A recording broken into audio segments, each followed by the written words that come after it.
Hey everyone, welcome to another episode of Hard Lens Media. My name is Kit Cabela. I'm joined here today with my two co-hosts, Paul DuPont and Daniel Lupper. We have a great show for all of you, but just a quick heads up for all of you, in the description below for our YouTube live stream channel, we do have an event. It's going to be sometime in June. There'll be more details as the time goes on, but right now we are halfway out of our tickets. So if you live in the city of Chicago or Chicagoland area, it's your chance to meet the Hard Lens Media team. You can talk to Paul, Daniel, myself, Jerome, and everyone else who's associated with Hard Lens Media. It'll be a great fun time. It'll get a chance to really hear how we got started. But other than that, Daniel, is there any other information we should share with them? No, just look in the description. The tickets are free. We just want to get an idea of a head count. It's on Eventbrite, so just look in the description below, and it will give you all the information. Come hang out with us. Yeah, check it out. So anyways, again, thank you all for tuning in and subscribing. Please make sure you hit that ring bell notification so you know when we go live. So with that being said, let's start with our first story. Yesterday, I did a live stream on Julian Assange, and basically his arrest is a kind of a symbol that whistleblowers and people who believe in freedom of speech and holding those accountable in power are in danger. And this is a way that this is the way the world is basically turning out to be, because unfortunately we have such a corrupt, inept neoliberal system. And right now, here's a story that's really difficult to talk about. A Homeland Security whistleblower goes public about ICE, its abuse of solitary confinement. So Ellen Gallagher was stunned when she first learned that immigrants detained by Immigration and Customs Enforcement were sometimes placed in isolation with no human contact for 22 hours a day. Now, it was February of 2014, only a few months into her job as a policy advisor at the Department of Homeland Security's Office of Civil Rights and Civil Liberties, where she thought she'd be empowered to ensure that the department did not violate the rights of those who came into its crosshairs. For the next several months, Gallagher educated herself on solitary confinement, a controversial practice which is used frequently in penal institutions, but rare. She believed in a civil context like immigration detention. She pored over weekly segregation reports that ICE produced and shared with her office. There were a few cases that caught her eye, and again, this is just only a few. We only can imagine just how many more cases that are just as traumatic to really talk about. A detained immigrant who was sentenced to 14 days in disciplinary segregation after being punched repeatedly by another detainee, even though he did not physically retaliate. Another person was placed into disciplinary segregation for 15 days after threatening to kill themselves. And there was a person with a history of mental illness, including a suicide attempt, who was sentenced to nearly consecutive stints in disciplinary segregation for a totaling of 24 days, including 11 days for engaging in sexual acts, which was actually a consensual kiss with another detained immigrant. And this is a quote from her. "I could not believe that so many people were listed as suffering with serious mental illness, for example, were being assigned extended periods in solitary confinement," said Gallagher, who worked as an advocate for mentally disabled school children in New York before joining the federal government in 1995. She knew from her early advocacy work that solitary confinement was particularly dangerous for the mentally vulnerable. An attorney by training, she was prone to long pauses before delivering careful, often legally sentences about her work in government. So again, there's a few more issues that need to be addressed. Her review of the weekly reports and related case files showed that segregation, meant to be used as a last resort in many cases, was often the first and only option. She appealed to everyone she could reach within the Department of Homeland Security, then escalated her concerns to several government watchdogs, including the Office of Special Counsel, an independent watchdog that solicits disclosures of wrongdoing from federal government employees. And she also went to the Homeland Security Office of Inspector General. She found that being a whistleblower, both isolating and silencing, especially because of the many calls and emails and other requests that went unanswered, I questioned my own, this is from her, I questioned my own capabilities, lost a lot of sleep, struggled with high stress and anxiety, and mainly worried about individuals being harmed in detention. What I knew to be unfolding left me with feelings of helplessness and deep sadness. So this is from, again, this is an article from The Intercept.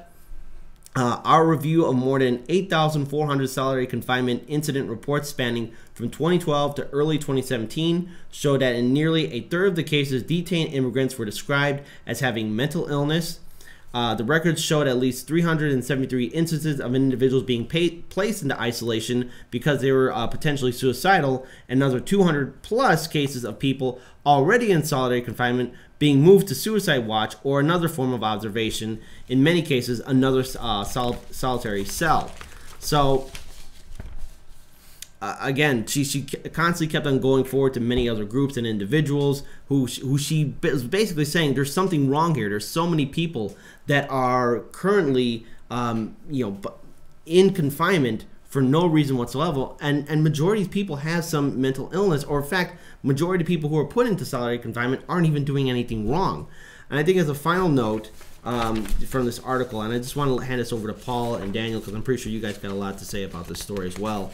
It's actually a quote from the end of this article. Let me just pull it up here.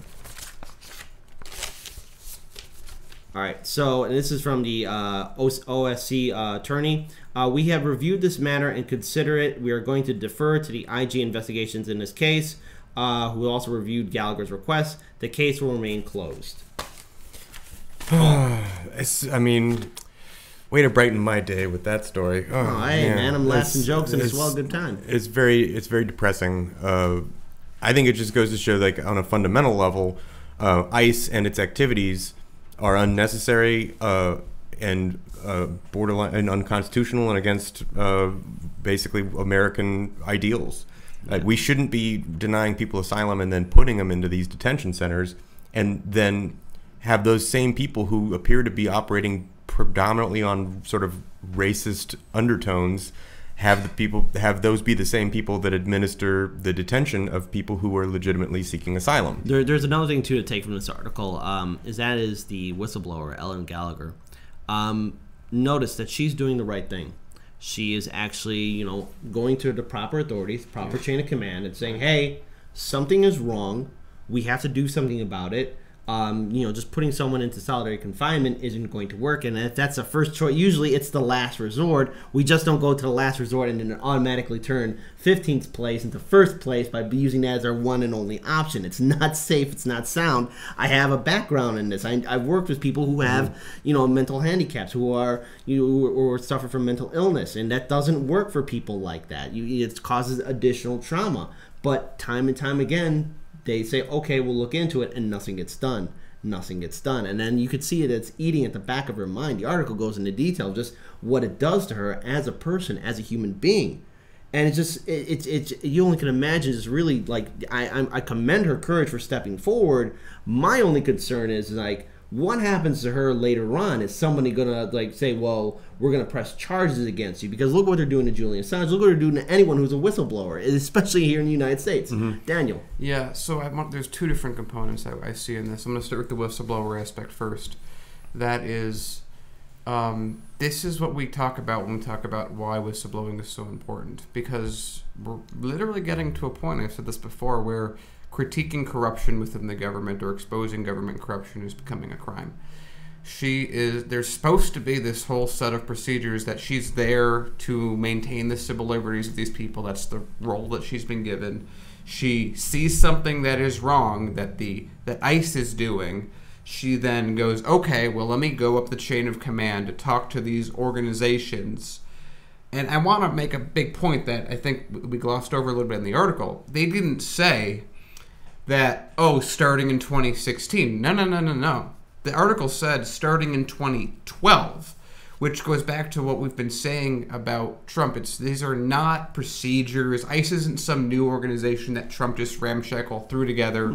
Well, this is something that Obama did. This is something that Bush started. Obama made it into what Trump is using. So these procedures aren't just, if people want to come out and say, well, Trump is terrible. He is, but it's not just him. This is the institution itself. That's one part. Again, she's going up the ladder as we're told by the government, hey, this person, this whistleblower, didn't even go up the chain of command. They just went up free with this information. But we're seeing that in a not national security. This is people being improperly treated in a prison, even though they're asylum seekers, even though they're immigrants. It's not working. They're not returning her emails. They don't care. So if she doesn't whistleblow to the press, no one will hear of this, or it will be unconfirmed. Second, this treatment of Latin American immigrants is about as American as apple pie. I mean, I remember going back, well, I don't remember, but going back in time, we had the Mexican-American War, where all the people that whose land, Texas, a lot of California, etc., that land happened because of that war. All the people that were in America were deemed to be U.S. citizens. And until the Great Depression, when at gunpoint they kicked them out of the country on trains, very reminiscent of a number of different things. Many people who had been Americans for generations, very similar to the Japanese internment camp, were simply at gunpoint kicked out of the country. That isn't talked about enough. That isn't even in history books to the amount that it should be. And then you have other times where immigrants would, or just day workers would come in. The U.S. government had a checkpoint at some point where they would spray them. They would force all the women to strip and go through this thing. And they were, of course, secretly taking pictures of them. They would then douse them with a highly caustic, poisonous insecticide, herbicide, etc., etc.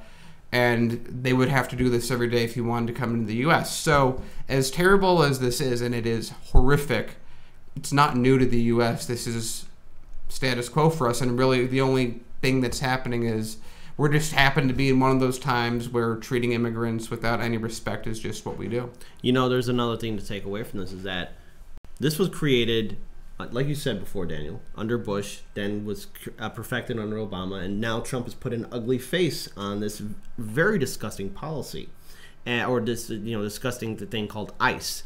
And the thing is that people are just starting to just turn a blind eye to it, or either that now we're finally aware of it, but this has been going on before Bush.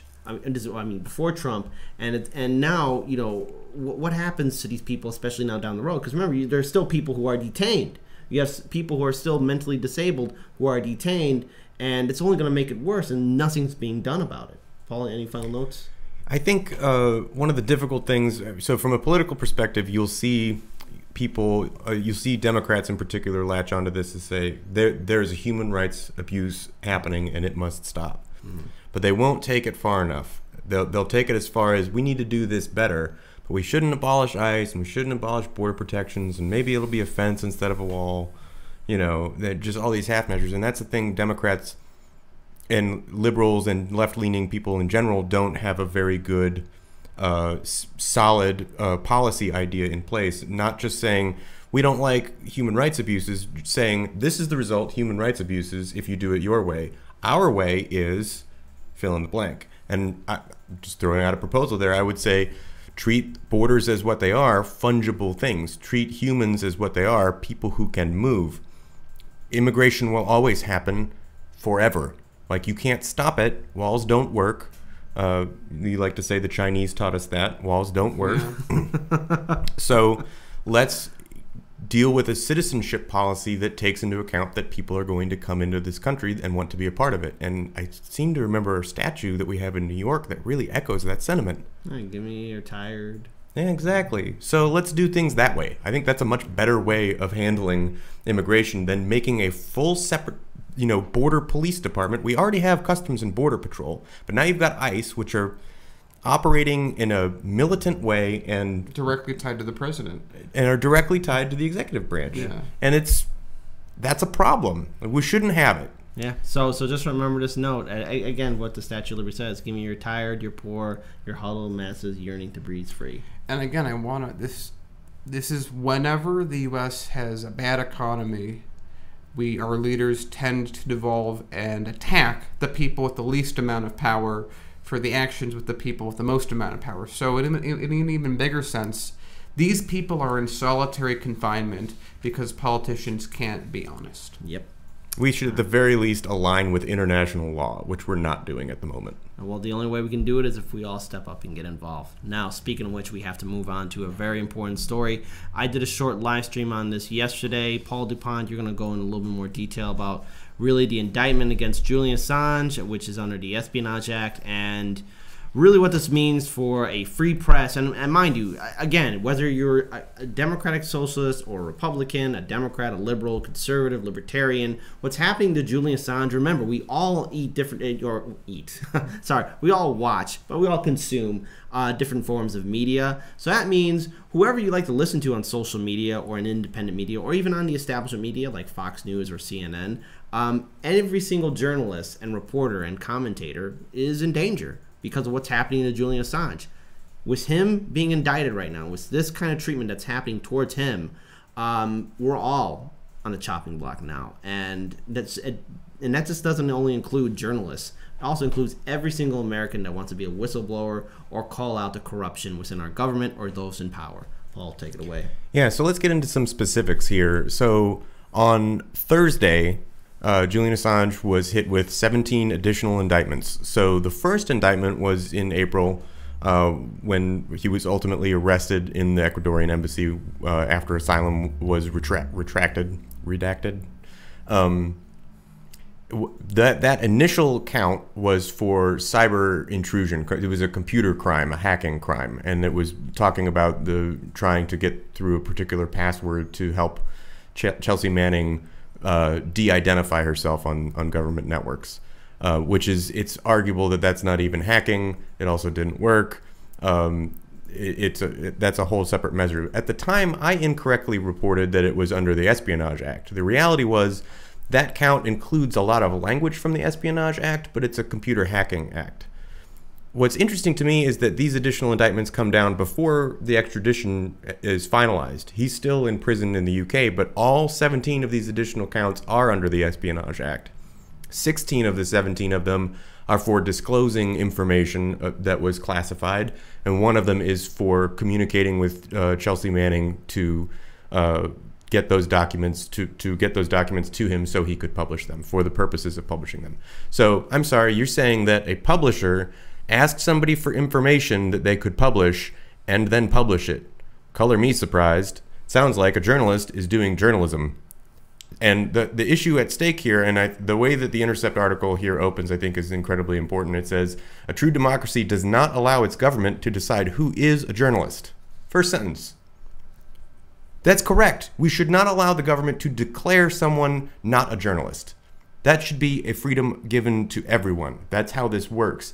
As soon as the government can say, you're not a real journalist, and therefore engaging in journalistic practices that we don't like, that exposed war crimes of ours, is illegal. And now you're a traitor, or in Julian Assange's case, he would be just a foreign agent, and we're going to treat you like a spy. And it's like, yeah, but he's a publisher, and there's no real distinction in the Constitution that says this only applies to American citizens, or the government gets to decide who's a journalist. This is an assault on the free press. One of the things they point out in this article that I think is extremely relevant and extremely important, the U.S. government does not like, is WikiLeaks, under Julian Assange, did an excellent job of popularizing the practice of making a encrypted secure Dropbox for whistleblowers and soliciting things from whistleblowers to give us anonymous information. Like, so if you have a secure Dropbox like that, you can have informants come from anywhere and anonymously give you documents that you can then go and verify. That's huge and was not a widespread practice 15, 20 years ago. And in the events in 2012, by then it was starting to gain steam, and by now it's nearly ubiquitous. So if this indictment goes through, if he's actually charged, this is the first time any publisher has been charged under the Espionage Act. The first time. This will set a precedent.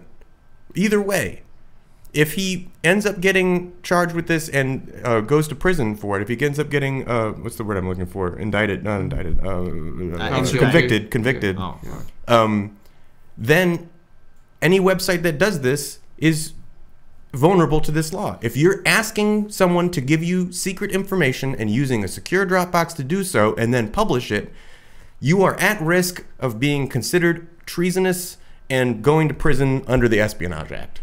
This is an assault on press freedoms. Say what you want about Julian Assange. One of the great ironies of this is it's happening under the Trump administration, where he famously said, I love WikiLeaks. He loves WikiLeaks because of the 2016 emails, which are not mentioned in the indictment at all. People think it's about 2016 or stealing the election. No, it's all the 2012 disclosures of Chelsea Manning's that exposed war crimes in Iraq. That's what this is about. This is the most important thing happening with regard to press freedoms in the news today. So I want to add this point that I thought was really funny. All of a sudden, all the mainstream media is going like, oh my God, this is a big issue.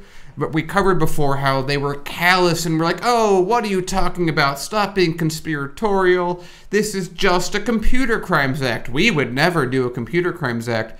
And I remember when Rachel Maddow talked about it with such callousness. Now that these new charges have come out from the Trump government, all of a sudden, Rachel Maddow is a little bit worried about these charges because if Julian Assange can get hit with these, and I don't think that espionage crimes have a statute of limitations. I could be wrong on that, but I'm pretty sure national security stuff like this does not.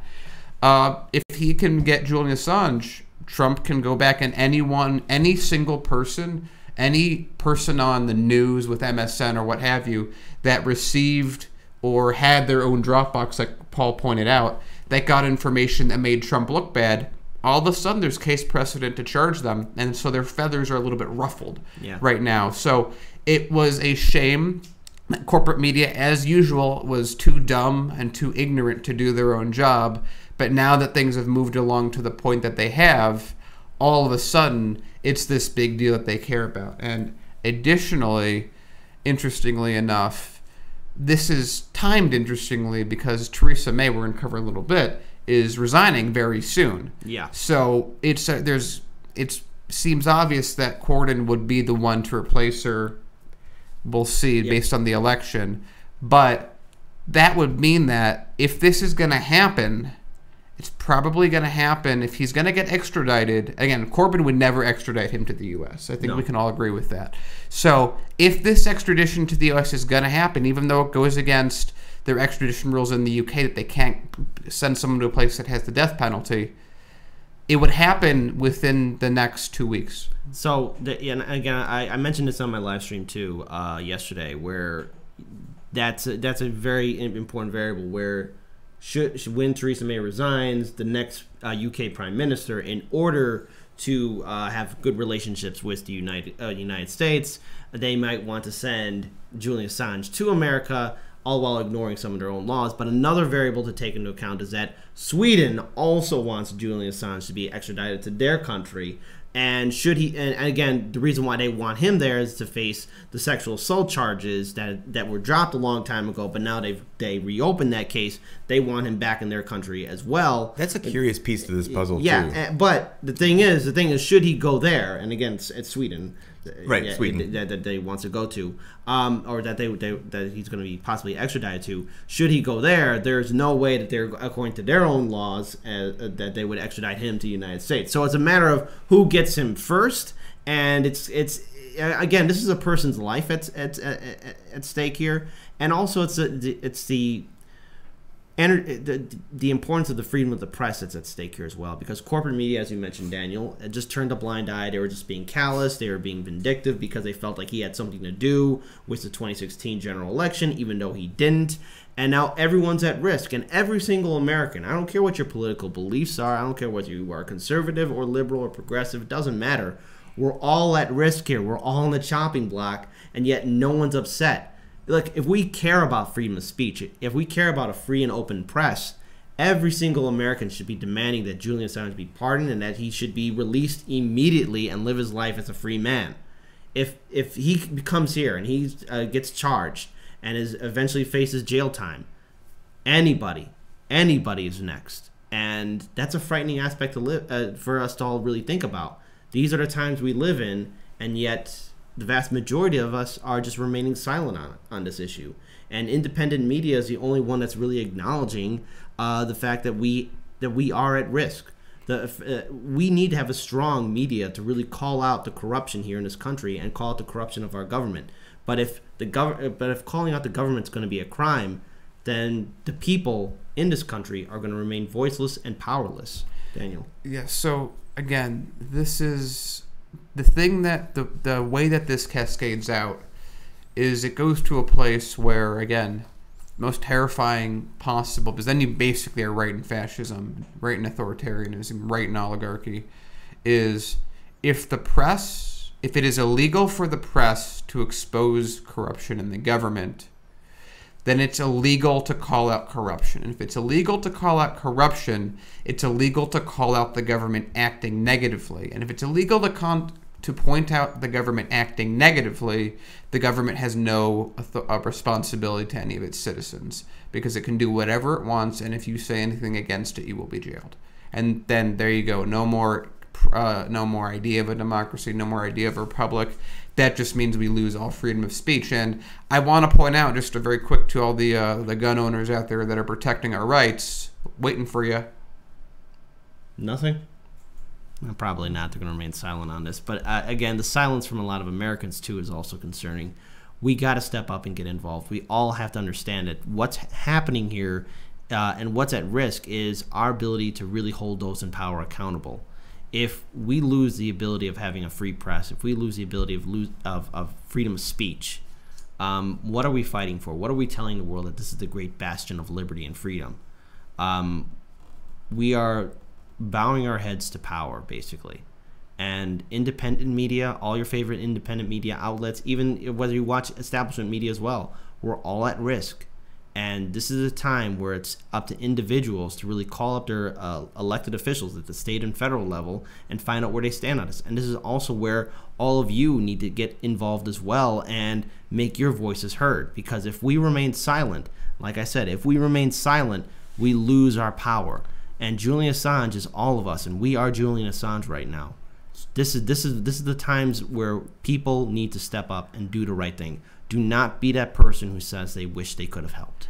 Here's a quick question for Kit. Yeah. Do you think that if this was already precedent, you could have done this story on the MAT asphalt plant or all the updates you've been doing? No. You know what? I don't think so. If you were exposing connections with the alderman and a private business that is polluting an area of the city, that's exposing corruption. Yep, including the activists too. And then just a quick update what the MAT asphalt plant is. It is an industrial facility that was built next to a 72-acre public park. There are 2 public schools there. There's homes and condos and apartments. And just a quick reminder, no one in that ward was told about its construction. No one was informed that it was going to be built. No one sat down anyone from the community in the 12th ward about its construction. And then one day we see an asphalt plant that's built there. How did it get built there? Where was our alderman? Where was our elected officials? I mean, thankfully, the Illinois State Senator, Senator Muenzo, was the only one who actually said, like, hey, how did this happen? How did this happen in our community? And if we don't have press protections, you don't get to do that. You don't get to expose that. And a lot of the stuff that you've covered, they're actually using in a lawsuit. Yeah. So that doesn't happen. People get poisoned, and this is just a single. I mean, we've done a lot of events, and this is a small story, mind you. And if this was a case, you wouldn't be hearing about this. And the activists, the neighbors for environmental justice, who are covering it as well and calling it out and actually bringing the community to become more involved about it, they wouldn't be able to do this either. Look at the previous story with ICE detentions. Yeah. That's a whistleblower situation that maybe she does the whistleblowing, but then we don't hear from her publication again. Is willing to publish it lest they go to jail for violating the Espionage Act. Yep. There are a couple of things about this I wanted to point out before we move on. Yeah. I think the timing of it is weird. I think most of us who've been following this case really expected Julian Assange to get additional counts involving the Espionage Act after he was extradited to the United States. A lot of people were speculating basically that the U.S. government didn't want to charge him specifically with the Espionage Act because that could make it more difficult to get him extradited. Getting into speculation territory, why is Sweden reopening the case that they dropped years ago regarding sexual assault allegations, wherein one of the women has retracted her statement and the other one is being very cagey about it? It seems like a flimsy thing. One speculation is maybe they're trying to get him to Sweden so that they don't have to extradite him to the United States to delay the process. Maybe it's an altruistic thing to help him. Maybe. I don't know. Just a guess. The other thing is people are still calling for the government in Australia to step up and try to block the extradition to the United States. Another thing is it's not clear that Jeremy Corbyn would take over as Prime Minister over Theresa. That's fair. Yeah. It's possible that it could be sort of the next in line for the Tories, so that would make it Boris Johnson, I believe, is his name. Yeah, oh, wouldn't he be fun? Wouldn't they be? Yeah, basically another Trump across the pond. But he would definitely extradite him. So depending on how things happen, like this is still an open question of what happens next. And the fact that these indictments came down before extradition is a little bit of a head scratcher. There has to be a strategic reason to do that. Right. And again, I don't know what it is. And again, I think we're all going to be really following through with what happens in the United Kingdom, especially who's going to become their next prime minister. The future of the free press will, and especially American free press, will basically rely on what happens in Great Britain, of all places. The irony there. Yeah. Didn't we have like a revolutionary war against those guys some time ago? I mean, I don't know. Correct me if I'm wrong. But again, step Relations up. have changed somewhat since then. I know. Things have really changed since then. But at the end of the day, don't be that person who says they wish they could have helped. Now's the time for us to get involved. And the future of the free press is at stake. And we are all Julian Assange. So now, moving on to a different story. It's in Los Angeles. A little bit more uplifting. Yeah, it is. Daniel, apparently they're trying to get rid of Roundup weed killer. What's going on with this herbicide? Okay, so what we got is Los Angeles County, which is, a few million people, give or take, the county has issued a moratorium on the application of Monsanto's Roundup weed killer, citing a need for more research into its potential health and environmental effects. This happened on the same exact day that a federal jury decided that the weed killer is likely played a role in a California man's cancer.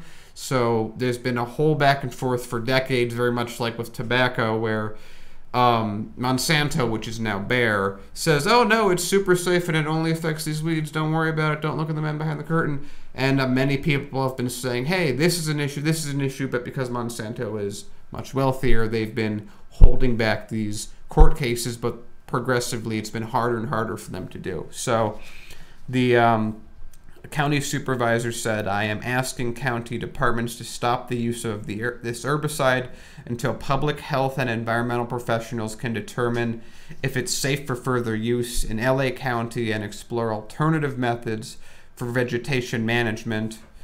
And the World Health Organization's International Agency for Research on Cancer declared glyphosate, which is the active ingredient, a carcinogen in 2015.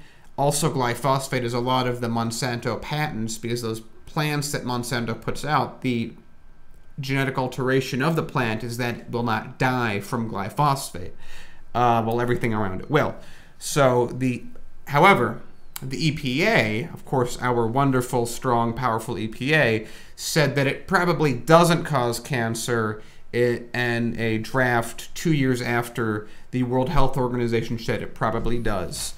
So, in total, more than 50 cities and counties have banned the chemical. Of course, you can't get everything right now, but it seems like we are realizing once again the lessons that we learned from DDT have not been learned, and glyphosate, which is in all of our foods, everything, is highly toxic. When you see people spray it or walk around in fields after it's been sprayed, it's actually very similar to what I was talking about on the Mexican border from the beginning of the century. That's basically what they were spraying all the immigrants with, was something of that nature.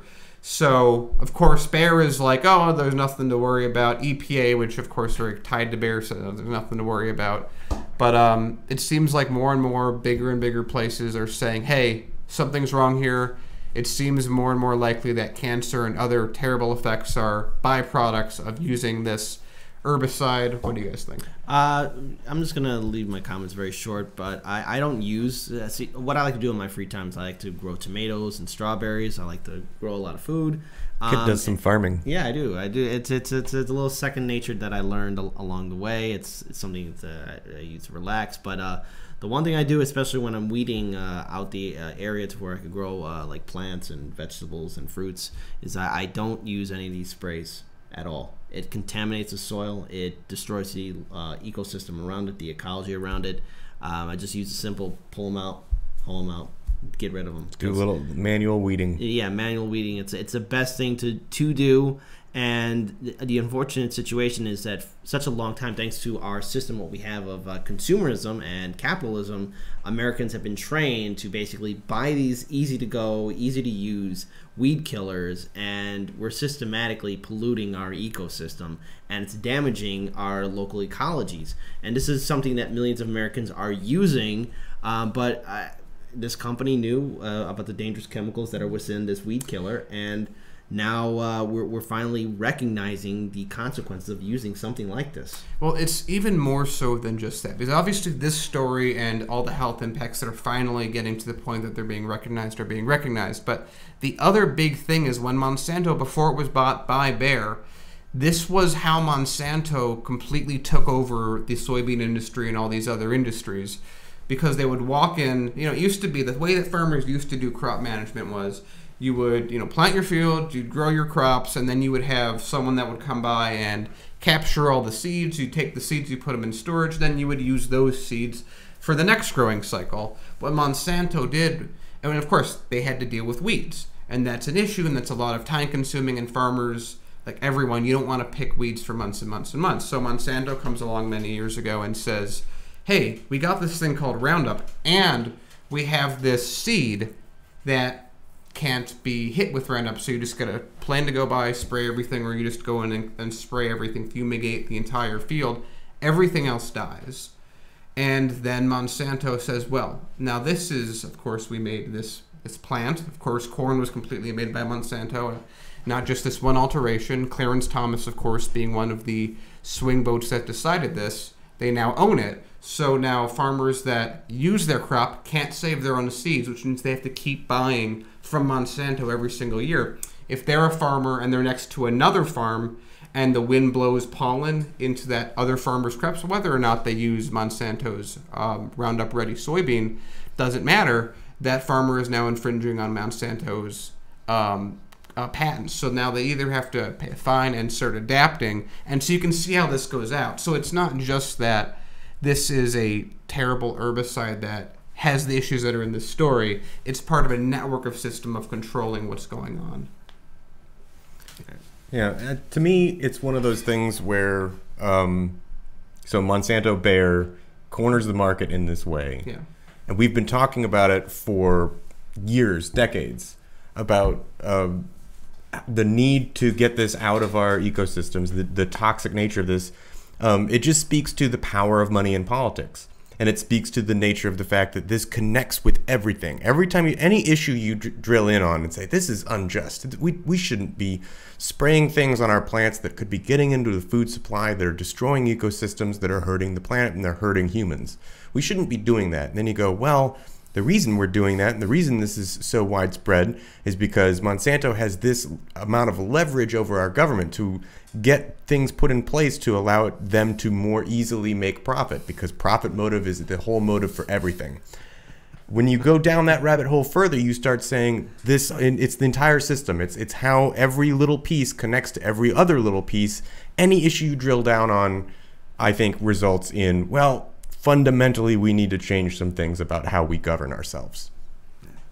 At the end of the day, what we have to remember is that we have to make sure our local ecology is safe, that we make sure that we are aware of what we use, and we also have to make sure that we have to hold these major corporations accountable too. It's just not just this one weed killer. It's also Monsanto and anything else that's involved in agriculture and ecology. We have this one planet, and look, over time, humans have managed to reshape our environment. We've domesticated animals and plants and made them more efficient for human consumption. But every action has a consequence and repercussion. And thankfully now we have people realizing the dangers of this one weed killer, but there's numerous other things we have to deal with as we go on to the future and as we push forward, especially with climate change, which is going to play a major factor in how we handle our farming, how we handle our lives, and how we react to our local environments, and how they will change as well. And we can all make a difference, and let's actually all learn.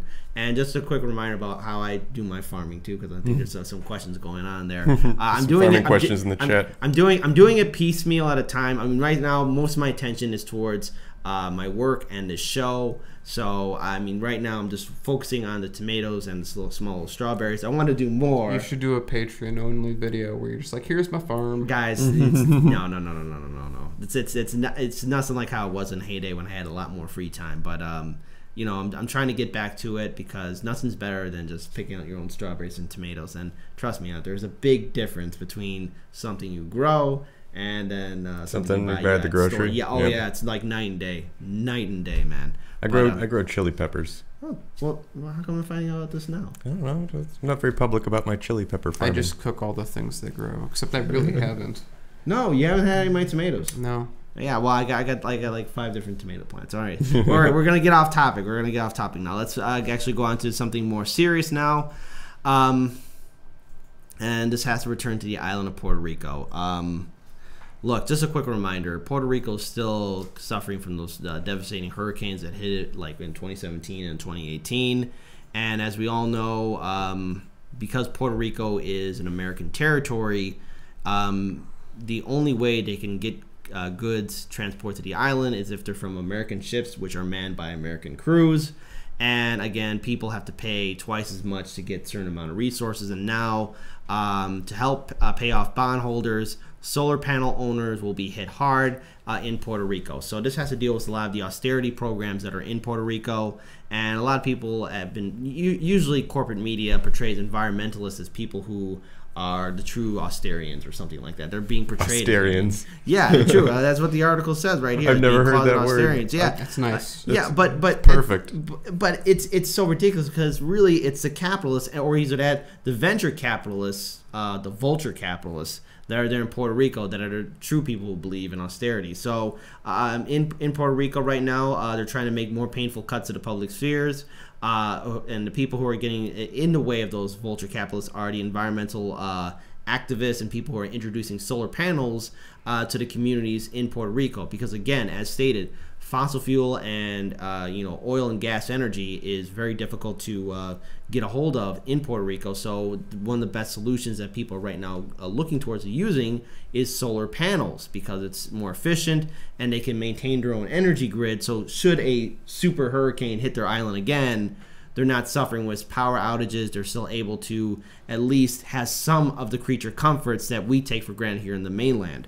And again, right now, Puerto Rico as an island as a whole is suffering from a ridiculous amount of debt. And right now, the Puerto Rico Electric Power Authority, or PREPA, could raise electricity prices by 13% starting by 2020. So anyone who's owning their own solar panels or have their own solar panels installed will face more increased fines because they're getting their own energy. Interesting enough that they're actually doing that. And as it's going, what the main purpose of this is really to thwart the people from transitioning away from fossil fuels. So right now, the Economics and Financial Analysis, or IEFA, found that an agreement just over settle $8 billion of debt could, after principal and interest payments, end up costing Puerto Ricans $23 billion in 2067. So right now, this could end up costing, again, the deal also shows that roughly half of PREPA bondholders, including in the settlement, to swap out their bonds for a new class of bonds whose repayment is pegged to ratepayer bills and recover up to 75% of their initial investment, far higher than what financial analysts predicted just months ago. Again, it seems like the people of Puerto Rico are still being punished for something that was out of their control, and in order to find some relief, again, establishing their own solar panels in their homes, they're going to be punished for that as well. And so the people are now stuck with the decision of, well, wait, do we pay our electric bills now? Do we buy food? Do we pay our water bills? Because now everything is costing more and more. And there's a major gentrification that's happening in Puerto Rico where, it's basically becoming more of a spot where if you have money, you can go there. But anyone else who doesn't have money, you're out of luck. And with the recent hurricane, there's been a little bit of an exodus from the island. So, guys, I kind of want to get your comments on this because there's a little bit more in this detail in this article where you're hearing people basically complain that these large corporations are just coming into this island and dictating what they want and still adding more debt to the people of Puerto Rico, who, mind you, are American citizens. The people of Puerto Rico are American citizens, yet they're being treated like second-class citizens.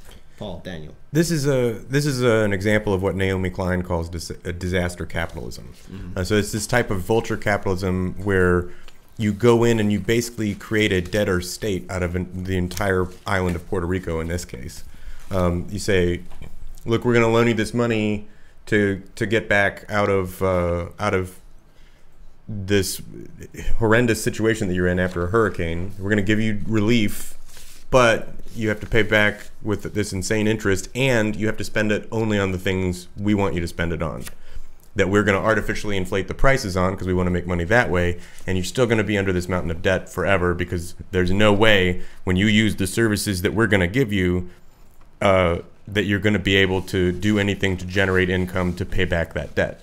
So it's a perpetual way of siphoning money from Puerto Rico to companies and vulture capitalists that are government sanctioned here on the mainland.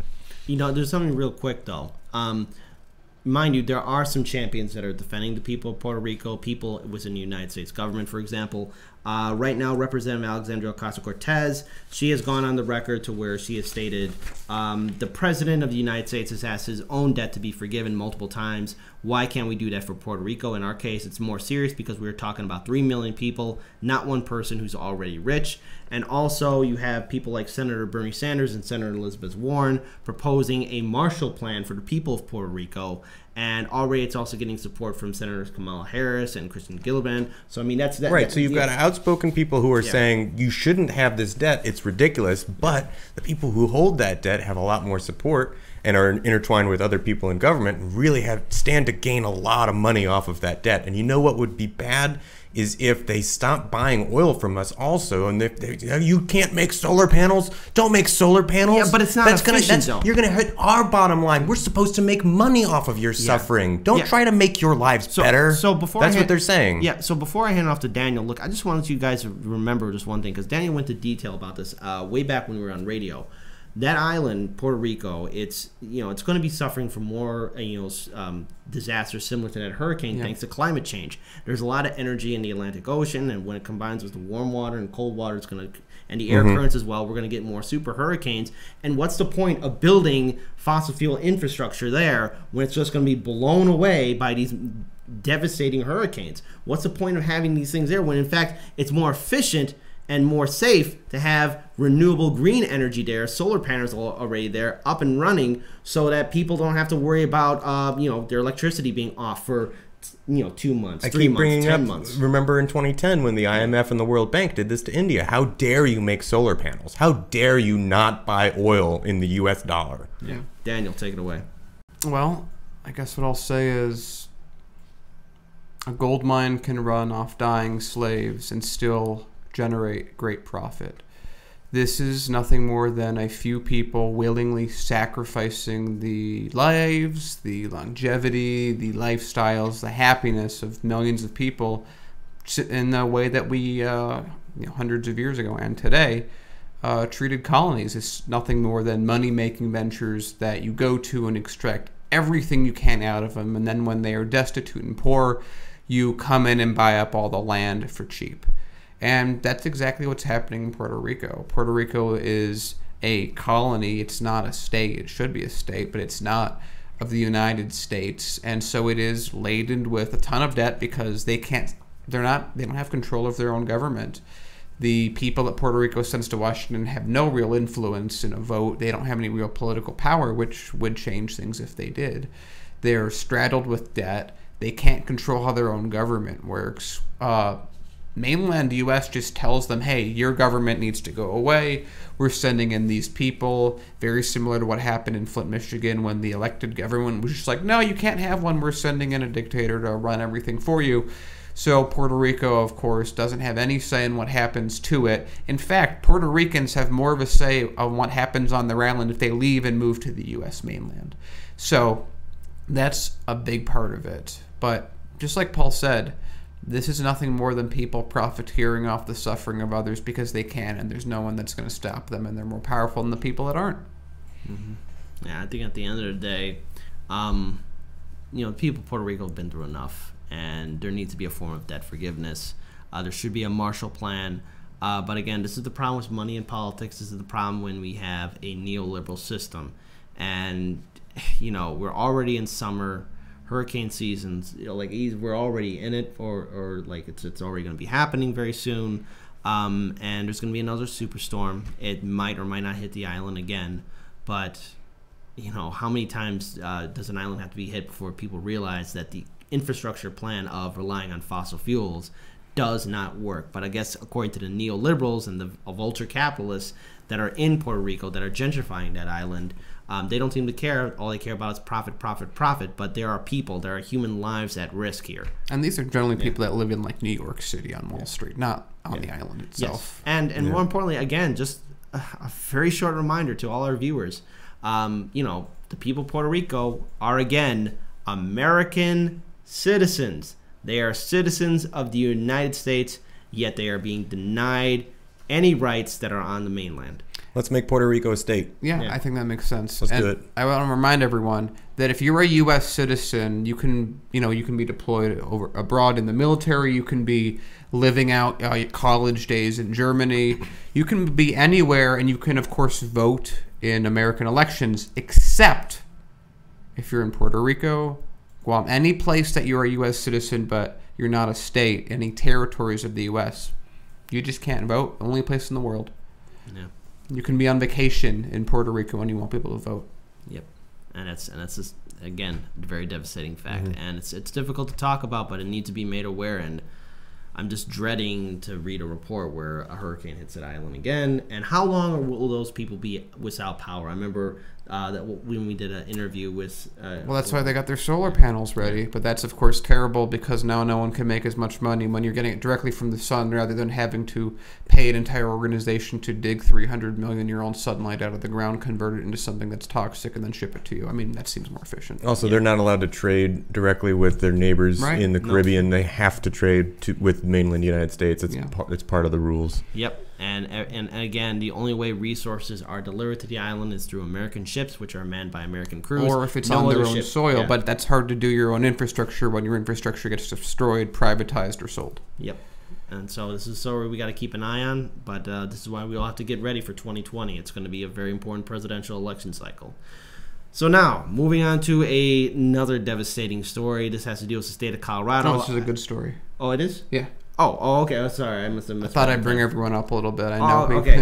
Okay. Sorry. Never mind. I Gotta read the whole headline. Oh yeah. I was looking at money and costs. I was like, oh, my mistake. All right. Well, we're so trained for that headline. I agree with you completely. Okay. So I'm wrong about that. So this has to deal with the state of Colorado. I usually mention it a lot, especially on Chicago Corner, which I'll give you guys more heads up later on. It's gonna be a very important episode. But I usually talk about how it legalized cannabis, but it's, it has a huge budgetary surplus, but now there's something else good that's going on. So Daniel, because I made a mistake, correct the record. I will do so. And also, Colorado, Denver specifically, just decriminalized magic mushrooms, so another good thing. Yeah. So Colorado is becoming the first state to put a cap on how much people can be charged for insulin. Fantastic. Something that all of Europe has already done, much of Canada has already done, a lot of the other. But America, we're finally getting around to it. So diabetics in Colorado who use insulin to control their blood sugar levels won't pay more than $100 per month for the drug starting in January. A bill that was signed into the law by Jared Paulus on Wednesday. And so he says that today we will declare that the days of insulin price gouging are over in Colorado. And presently, the cost of insulin can go up to about $1,000 a month, and for people who have poor health insurance, who don't have health insurance, this is an enormous issue. So the law doesn't limit what insulin manufacturers can charge insurance companies, but it does say that the insurance companies can't then charge the people that are using it. They expect that this will, though, cause a couple of cents increase per person per month within Colorado, because it just spreads out this cost a bit more, since they're not directly going after insurance, because I don't actually think they legally can go after the insurance in such a way. They would definitely get sued and probably lose. But nonetheless, people who are diabetics won't die because they can't afford their medication, which I think is a great win. And the law also, and I really like that they have this in this law, also requires the Attorney General, Phil Weiser, to investigate why drug manufacturers started rapidly raising the price of insulin in recent years. Now, that goes to an earlier point in the article where they said that, insulin's been around for over a century, or nearly a century, yet the prices have doubled and tripled and quadrupled and such since 2012. So that's part of why they're doing that, which I really appreciate. Of course, they're going to get to the point that we're being ripped off. But the fact that they have that as part of the law, and they have to put a report on the findings by November 2020, I think this is a great step forward. I think this helps the idea of Medicare for all. And again, this is Colorado taking another progressive step forward and making sure people that are diabetic don't lose their livelihoods, don't end up homeless, and can afford their medication. Again, you have to look at other countries and how they're able to have affordable medicine and treatment Whereas here in the United States, the American taxpayer is being ripped off. Because last I checked, I think it's the American taxpayer that's helped funded a lot of these research and studies to create insulin or other curable, medicine to help people with ailments or diseases. And yet time and time again, we have to pay out of the nose. And even our wonderful United States Congress, our neoliberal Congress, even voted for, said that Americans cannot go to Canada to buy more affordable drugs because, it's not safe, even though what they have in Canada drugs. and in the United States are basically the same thing. Probably from the same manufacturer. Heaven forbid that a drug manufacturer's bottom line get hit. Yeah, but the only people who always get screwed over are the American people. So, I mean, good on the people of Colorado. Specifically, is this the city of Denver, or is this... This is Colorado. The Colorado the state of Colorado. So, basically, the Colorado state legislature, which I'm assuming is made of both Democrats and Republicans, are basically stepping up, acknowledging something's wrong, and questioning it, and helping out their constituents. That's fantastic. I mean, it's a rare example of some form of government working here in this country, especially at the state level. Hopefully, our Illinois government is going to do the same thing too. Illinois State House and Senate, Governor J.B. Pritzker, talking to you guys too, because you have people here, paying or making decision on whether or not they take their medicines or not, or whether they pay their bills. I mean, it's something to take into account, Paul. So I have to take my regular tack of taking a story that Daniel says, look at something good happening, and I need to say, hold on, let's be skeptical a little bit. Let's hear it. Let's hear it. We need to stay vigilant. This isn't a for sure win. Okay, so in Colorado, starting next year in January, right? There's a cap for what insurance can charge. Yes. Right? So that's an insurance law in Colorado. That's good, right? They won't be charged more than $100 a month. So now insurance providers that operate in Colorado are incentivized to negotiate for better drug prices. Hey, who can get me insulin cheaper because I gotta foot the bill for it? Whatever you're gonna charge me, I'm gonna have to pay. Who's got the best price? So this is the argument for why Medicare for All is really good, because if you have one giant risk pool, you could have a lot more bargaining leverage. If I'm not gonna buy your insulin for $1,000 a month because this guy's gonna give me one person's dose for $110 a month or whatever. It's a better price, so you're gonna negotiate prices down. Republicans in general are making the argument that insurance markets are stifled because they can't do interstate trading. If they get that pushed through, interstate trading would become allowed. Colorado's laws about how insurance works don't apply. Now all insurance companies just moved to Indiana, which has the laxest insurance laws of any state in the country, and they can sell it to everyone everywhere in the country. Now, even if you're a Coloradan, the Colorado laws don't even apply, and you have to go back up to that higher cost per month because that's what the insurance company wants to do to get the most money. This can very easily be unraveled. It's good for right now, but if they push through that, over state lines thing, it's done. Like, no benefit comes from this. This is why we need Medicare for All. We need to say, we want a large risk pool, and so we're going to have a federal large risk pool. You other insurance companies, you go ahead and operate. Feel free trying to compete with a risk pool of 350 million citizens. Go ahead. Yeah.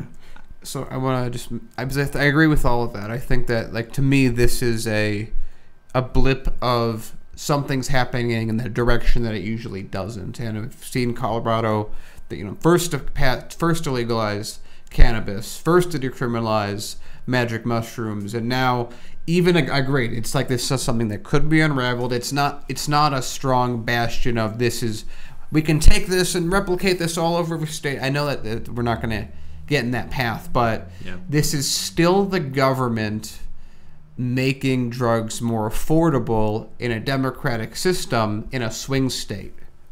Colorado is proving to be the drug friendliest state. Yeah, but key is that when the election happens in 2020, I feel like this is going to help Democrats. Okay, and then the thing is, true, this should also help push forward the concept of Medicare for all and affordable health care here in this country. It's a symbol. Yeah, it's a symbol. Yeah, it's a symbol, but it's something that the Democrats can effectively use. Most notably, Senator Bernie Sanders, Tulsi Gabbard, and to some extent Elizabeth Warren.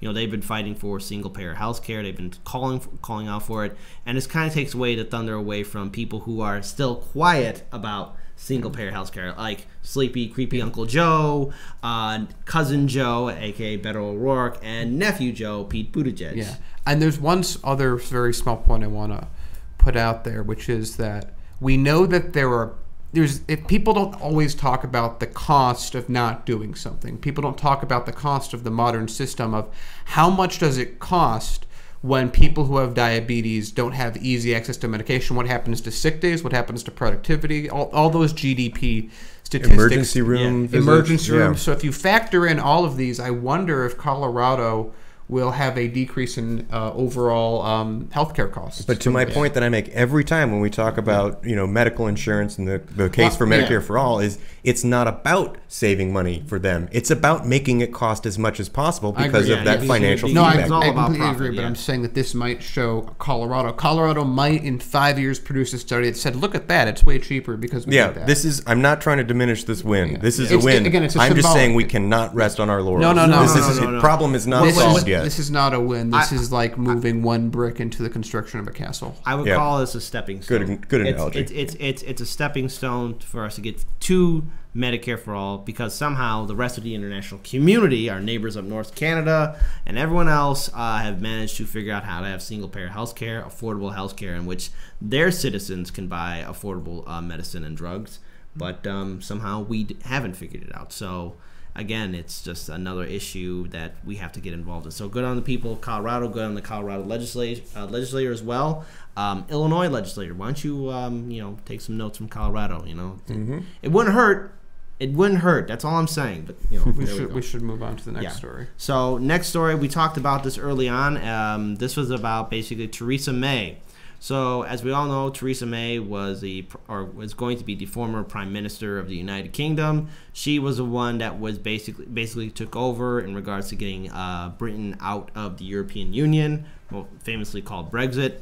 So she will quit as the Conservative leader on June 7th, paving way for a contest and to decide who will be the new Prime Minister. So, in an emotional statement that's now becoming a famous internet meme already, I don't know if you guys seen the meme. I haven't seen this. They're funny. Okay, they're very funny. I bet. She has a lot of memes already. She has done her best to deliver Brexit, and it was a matter of deep regrets, quote unquote, that she has been unable to do so. I think she's grateful that she hasn't, because it would have been a complete disaster if she did. So basically, Ms. May said she would continue to serve as Prime Minister while a Conservative leadership contest took place. The party said it hoped a new leader could be in place by the end of July. It means Ms. May will still be Prime Minister when United States President Donald Trump makes his state visit to the UK at the start of June. So we'll be seeing that sometime very soon. When asked about this, President Trump said, "I feel very badly for Theresa. I like her very much. She's a good woman. She worked very hard. She's very strong." Ms. May, she would step down as Tory leader again on June 7th and had agreed with the chairman of the Tory backbenchers that the contest to replace her should begin the following week. Foreign Secretary Jeremy Hunt has become the latest MP to state that he will run, including Boris Johnson, Esther McVeigh, and Roy Stewart. More than a dozen other MPs are believed to be seriously considering entering the contest as well. However, this is, again, a very important issue, because whoever's going to be the next Prime Minister, as we said before, will also decide the fate of Julian Assange and whether or not they will still adhere to the UK's laws about sending or extraditing somebody to a country that has the death penalty laws. Unless they extradite him very soon, and I'm still not familiar enough with UK law to say how much sway does the Prime Minister have over a judicial ruling. Yes. So I'm not 100% certain of that. You know what? And again, that's a very good point to really bring up, because whoever's the next Prime Minister will have to still be dealing with the fallout of Brexit, dealing with the European Union, and trying to create a coalition government that could still maintain, the daily, maintenance of maintaining the government in Great Britain. So there are some other issues to take into account, but again, whoever's going to be the Prime Minister may want to earn some favors with the United States, including with President Trump. So she has nothing to lose, because she's going to be resigning very soon. Yes. So I don't quite understand. I'm curious what your take is on this. She's saying she's resigning because of her failure to deliver Brexit. Yeah. There's clearly still a lot of opposition. There's a lot of discussion in the UK about how it should be done. If we can even get out of the fact that we wanted to do it, we meaning the UK, I cannot imagine an American president resigning over failing to do something. I can add on to this. So here's the thing, and we've been following a little bit with the Brexit story, what's been happening, Paul. So when it comes down to Brexit, there was a lot of motion to it. A lot of people voted in it who didn't really know really what it meant in the long run. They were lied to, just like in the USA. You'll save this much money on healthcare. We send this much money, and none of it was true. But the thing is, like, everyone was so excited as soon as the vote happened. Then everyone decided, okay, well, what's going to happen? And the idea, and we've seen a couple of videos on this too, where like basically the conservative government wanted to have its cake and eat it too. But the European Union, I don't think they took into account that when is she legally compelled to resign? I think not really, but I think this is a political. But for her, it's like a political embarrassment because she couldn't really do the Brexit. This was humiliating because no one would be humiliated by that in American politics. It's a little different because in a U.S. case, if we kind of give like something of an equivalent, it would be the equivalent of Texas trying to secede diplomatically from the U.S. and kind of what's happening in Texas being like, well, we have all this leverage and everything, and then the U.S. is like, no, you don't. And that's very much what happened, that the Brexit happened for a lot of reasons. People were, just like in the U.S., there's a lot of tension with how the government's being run. It got focused on a single issue, which was Brexit. People felt like the U.K. was losing autonomy in their own country to the EU, so that's the big contentious issue. Everyone's walking into, you have both parties have different views, but they're very much like, okay, we're in the EU. So James Cameron, of course, who just started this entire domino effect, says, okay, we're going to do a non-binding referendum. And another part of this is there was someone that in the UKIP that got, I'm not super familiar with how the UKIP's how exactly the structure is. Yeah. So then you had someone who won the lottery who funded most of this entire thing. You had people running around in buses saying this money will be saved, which it really wasn't. So all these people went to the polls to vote on this non-binding referendum, but it was very much treated as a binding referendum. Because as much as it may be a surprise in England, they seem to care a little bit more about the will of the people than the U.S. does because of how they're structured. So when this vote happened with James Cameron, he's like, oh, wow, because he thought that everyone was going to be like, no, we're going to remain in the EU because they're so economically tied themselves together, just like with, we are with China right now in a very similar fashion. So Great Britain thought that, okay, well, we're going to do this Brexit. We're going to walk out of this thing, and we're the UK. We have a huge economy. We're super powerful. The EU will have to bend the knee to us, and we'll have a negotiation with them. But the EU, similar to how the US would act, is like, we're not going to give any quarter because if we do anything and it looks like it's beneficial, then everyone else will just leave the EU right after. So what turned out was the UK didn't have what they thought they had in terms of negotiating, and there's actually a really fantastic CGP Grey video that goes into all the demands that the UK has for leaving the EU are untenable if they want to also have a relationship with the EU. So as an example, they're so tied with their commerce that if 1 second was added to every single package that came in terms of processing, and because then they'd have, just like right now, you can move stuff from Texas to Oklahoma, no issue. There's no issue crossing the borders. But if you want to move it, to Mexico, that's a different issue. Right. So if they did that right away, a huge amount of their business economy would fall apart. A huge amount of their economy is tied directly to the EU. There are, hundreds of thousands of people from the EU that live in UK. Okay, so we get to that point. Theresa May comes in and says, I will be the one that makes this work. And she can't because, again, the things that the UK wants as a requirement for leaving the EU are simply incompatible at their core to what the EU wants. There's another thing, too, to take into account, and this is something that we've seen some documentaries on as well, and that is the border between Northern Ireland and Ireland as well. And remember, Theresa May was leading the charge saying that she would get the United Kingdom out of the European Union. But should that have happened, you could escalate tensions in Ireland. Yeah. And mind you, they have a very sustainable peace at this moment. But should another border be put up, you could escalate tensions again and reignite very fresh wounds there with a border crossing between Northern Ireland and reignite tensions between Northern Ireland and Ireland again after. There's a peace that couldn't exist if they did Brexit. And again, because if they make a wall between Northern Ireland and Ireland, then you have those. Everything comes back. The tensions come back. The NRA comes back. Everything comes back. And if you don't have a wall there, then you're basically doing an unmanned border. So then UK goods that are from the Republic of Ireland can just move right into the UK, which would completely get away with the entire point of having separate borders. they can't. Kate said it so well at the very beginning. They are trying to have their cake and eat it too, and they simply cannot. It is unfeasible. It is impossible unless they change their position. So she could either preside over this entire thing falling apart and just exploding in her face, or she can say, "I'm resigning. Someone else take care of it."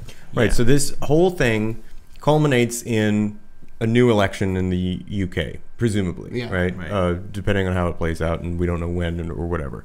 So the line of succession for the Tories is, you read out the list of names earlier. The most notable one there is Boris Johnson, and then the other one to talk about is for the Labour Party, of course, is Jeremy Corbyn, who made, as the Bernie Sanders of the UK, made a great run last time. Okay, you're ready. So hold on. I actually got to read a comment from the super chat. This is also a Patreon member too. I'm assuming it's the same person. Giffy saying the UK leaving the EU is like Texas. Or saying the UK leaving the EU is like Texas leaving the United States is a terrible comparison. The members of the EU don't consider themselves a state in a country. They want to be sovereign, right? And that's actually true. They're sovereign countries. Let me clarify. So the reason I use that is there really isn't I can't think of a better. It's a good bad example. It illustrates the point enough. So as it's like the EU. It's not an exact correlation. It's similar to maybe the U.S. before the federal government really got running and moving, because right now the EU is in a position where it's, of course, trying to consolidate power and gain control and all these different things. And that's why I give the state analogy, because it's the closest thing I could think of. And Giffy, by the way, you are now an honorary Captain General of the Heartlands Media team. And thank you so much for that donation. Again, people on Super Chat and our Patreon supporters, which Giffy is now both, apparently could wear both hats. But thank you for your... But I want to make the ultimate point, the reason I made that is I see the EU lasting long enough. I think that it will be different, just like it was in the U.S. States thought they had a lot more autonomy way back when the country first started, and I would say that European countries feel like they have a lot more autonomy. But if you put the EU long enough, just like the federal government, it's going to have a very similar effect by definition. It's only a matter of time. I mean, again, there's a little bit more stuff we have to research into the European Union. Look at how hard it is for... It's impossible for the UK to completely entangle themselves with the EU, just like it would be with any state. Yeah. So agreed, it's not the best comparison, but there aren't a lot of good comparisons. It's the only comparison we got because the United States isn't part. I mean, unless we want to put in a hypothetical scenario that NAFTA is similar to the European Union, which in fact they're two different things altogether. It like permanent norm. It's a lot of different things. Again, we live in a brave new world. So be prepared to see, as we move into a new election in the UK, a lot of renewed disingenuous anti-Semitic attacks at Jeremy Corbyn, or claims that he is anti-Semitic, because that's the predominant smear that they use for Jeremy Corbyn. Can't wait to see more Jeremy Corbyn speeches popping up. Even though Jeremy Corbyn was the one who was comforting the people from that disastrous tower fire, and Theresa May was basically wandering around and not even engaging with the people. And the thing is, like, when you look at someone like Jeremy Corbyn, at least he's able to step up and lead and be with the people, especially those who might think differently than him. And he's also in stay. Yeah, he wants to either redo the ballot or something. But like, he's a Remain. The UK is in such a groundbreaking position where all this happened. But it represents the common occurrence that we see throughout the planet of a fight between populism and status quo, and that's another part of this argument with the UK. Is a lot of people feel like, again, they're losing sovereignty in their own country, and but there's also corruption too, and neoliberalism to some extent in the UK Parliament as well. It's a different way of expressing what is happening to many countries all over the planet. Yeah.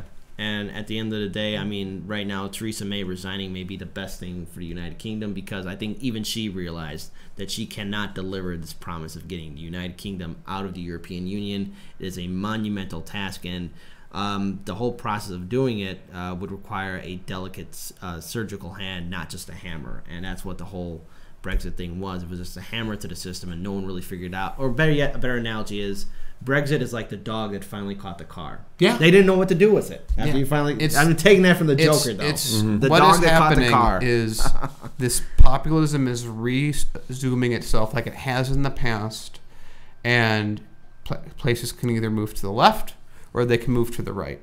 Yep. And it is just playing out this way in the UK. And they're having, this is as much to them what Trump is to us and what it represents, what causes it, and what's going to go forward. It's just the world is redefining itself. Yep. And again, thank you, Giphy, for your support. So now moving on to another story. It's going to be a little bit lighter note. Star Wars gave us the Clone Wars. Star Trek gave us the Dominion War. Warhammer 40K gives us a lot of military conflicts. There's not enough to talk about. But today, Hard Lens Media is proud to present the Milkshake Wars. Let's get it. No design. Again, when we get bigger, we'll have designs for these. Okay. I wish we had a design for this. Okay, so Daniel, what's going on with the Milkshake Wars? Okay, sticking on the UK, Nigel Farage reportedly got stuck on his Brexit campaign bus after people armed with milkshakes surrounded him. So there's this great thing going on. Well, I shouldn't say great, because it's illegal, but it's fun to read about, fun to talk about, where people are throwing milkshakes at politicians in the UK that they may have differences of, which I think is a clever way to do it if you're going to go about doing that, because no one can argue, oh my god, he was trying to hurt me. It's a milkshake. It's messy. It's delicious. So let's keep going.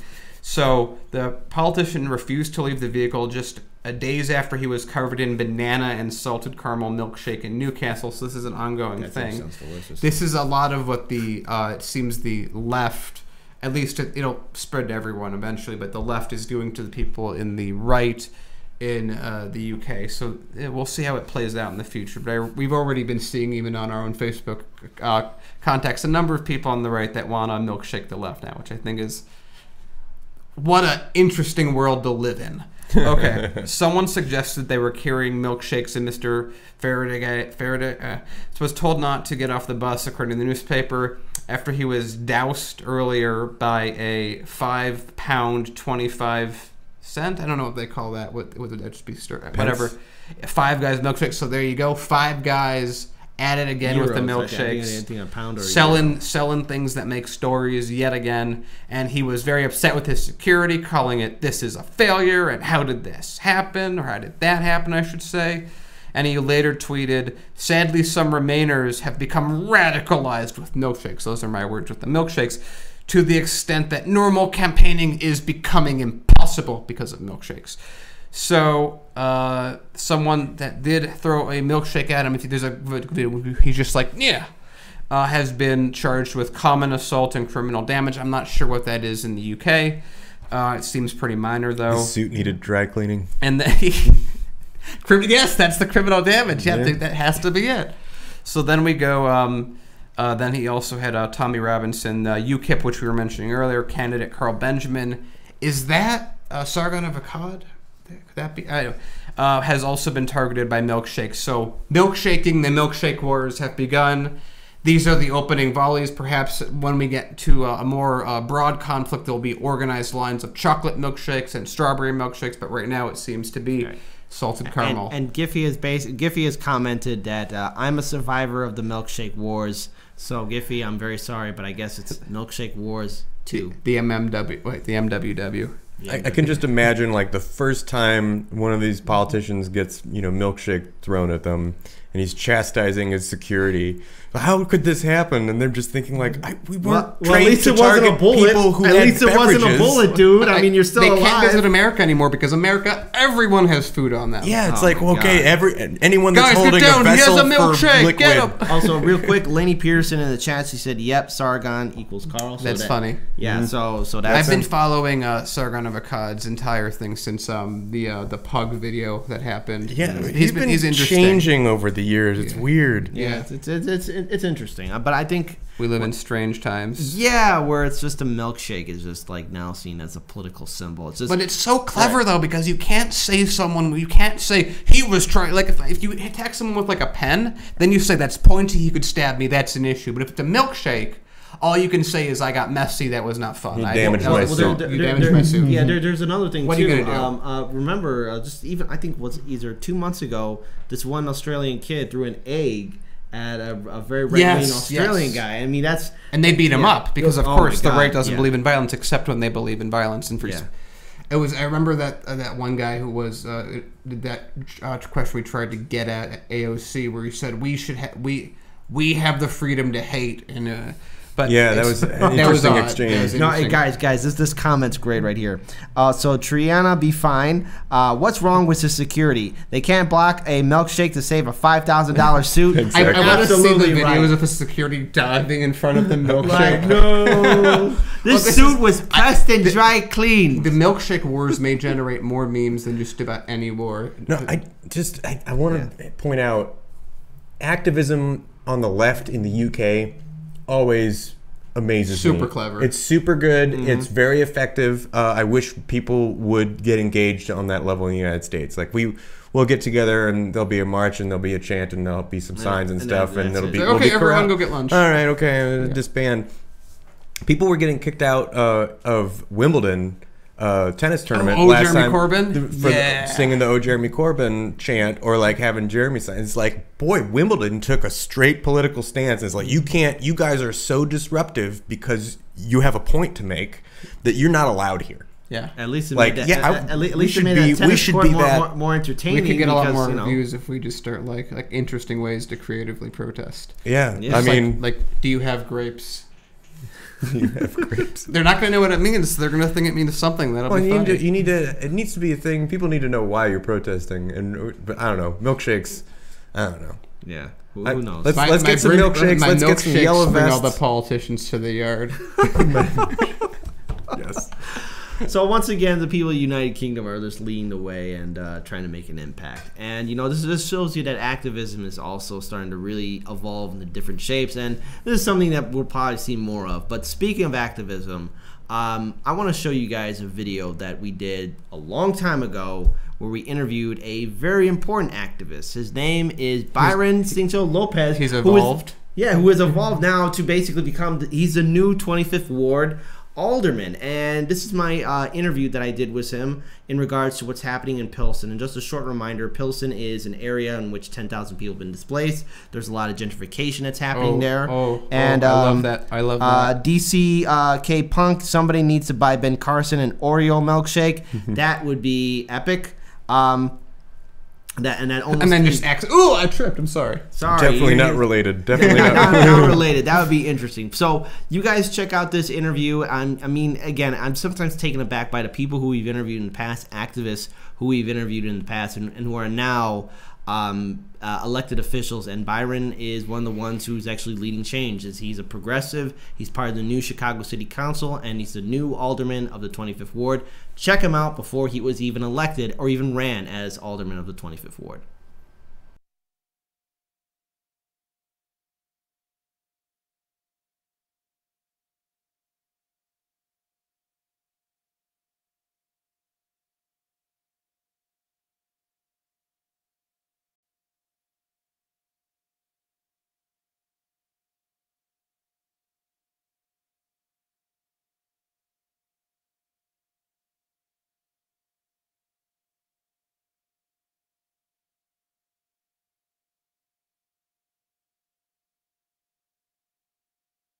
Director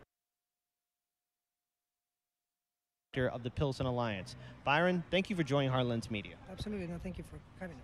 So essentially, what is happening here in Pilsen, and what's the whole point of this organization right now? I think Pilsen is currently facing a very defining moment where we have a big wave of gentrification, a big wave of developers coming in the community, and as we've seen, in the case of Casaslan, which is an iconic community center, and the community's been here for decades.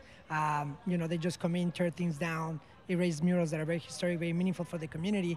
As we see these things happen over and over again, a lot of the culture identity being erased, as the city is supposedly celebrating art, celebrating culture, but we see our own history being erased.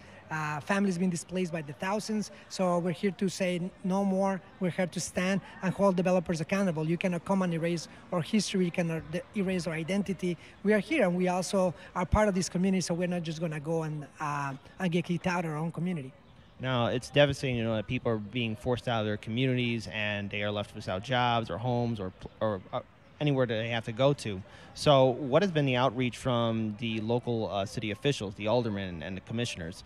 Have they reached out to the Pilsen Alliance? And if so, what have been their statements? I mean, I don't think we got any statement or the community has got any reaction from the alderman. I think that he's definitely had a good communication with the developer, but we definitely talking with the community residents. We just heard from the original muralist of that has been contacted by the developer, and we want to have a community plan. We want to make sure that the officials and the city talk to the community, that they realize the significance of this mural. We cannot just paint over as they are suggesting or recreate something new, because it's history. There's a lot of meaning in this mural for the community. It's part of our identity and our culture, and we're gonna make sure that it's done right for our community. We're also seeing luxury units being developed in that area, and it's not not only the raise of culture, but they raise our own community. A lot of families that are being displaced and not being able to find a home because there's more luxury development happening in our own community centers.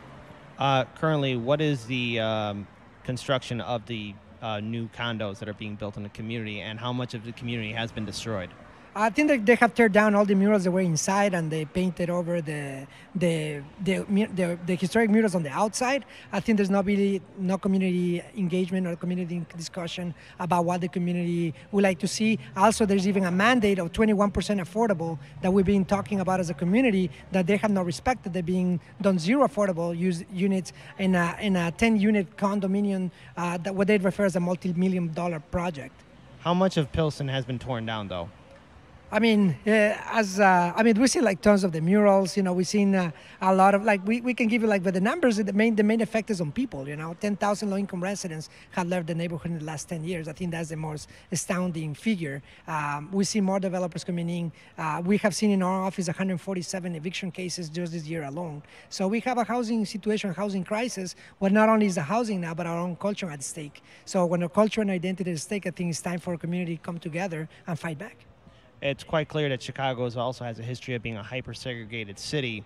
Essentially, what's happening here in Pilsen, can it happen to other communities here in the city of Chicago? And it's happening. I mean, we see it in Bronzeville, Humboldt Park, Logan Square. I mean, we see it a lot across the city. This is not unique in Chicago. It's not only unique to Pilsen, not unique to Chicago. It's not unique, it's not the only city. There are cities across the board that's facing the same issues. The issue of displacement is a massive problem. The new urbanism, really excludes the working class, the poor people. And I think that we need to think about these things. What policies do to our people, our communities, or destroys our schools, destroys our community centers, generates more segregation, more violence. And we're telling me that we think better. It's time to challenge the notion of segregation in Chicago and find better ways of addressing these housing problems that we have. As the director of the Pilsen Alliance, what does the painting of the murals mean to you? And essentially, what can be done to rectify this horrible crisis? It's a slap on the face. I mean, Pilsen Alliance used to have a space in Kazakhstan, so it's a slap on the face to many of us. It's an erasing of culture that is disrespectful.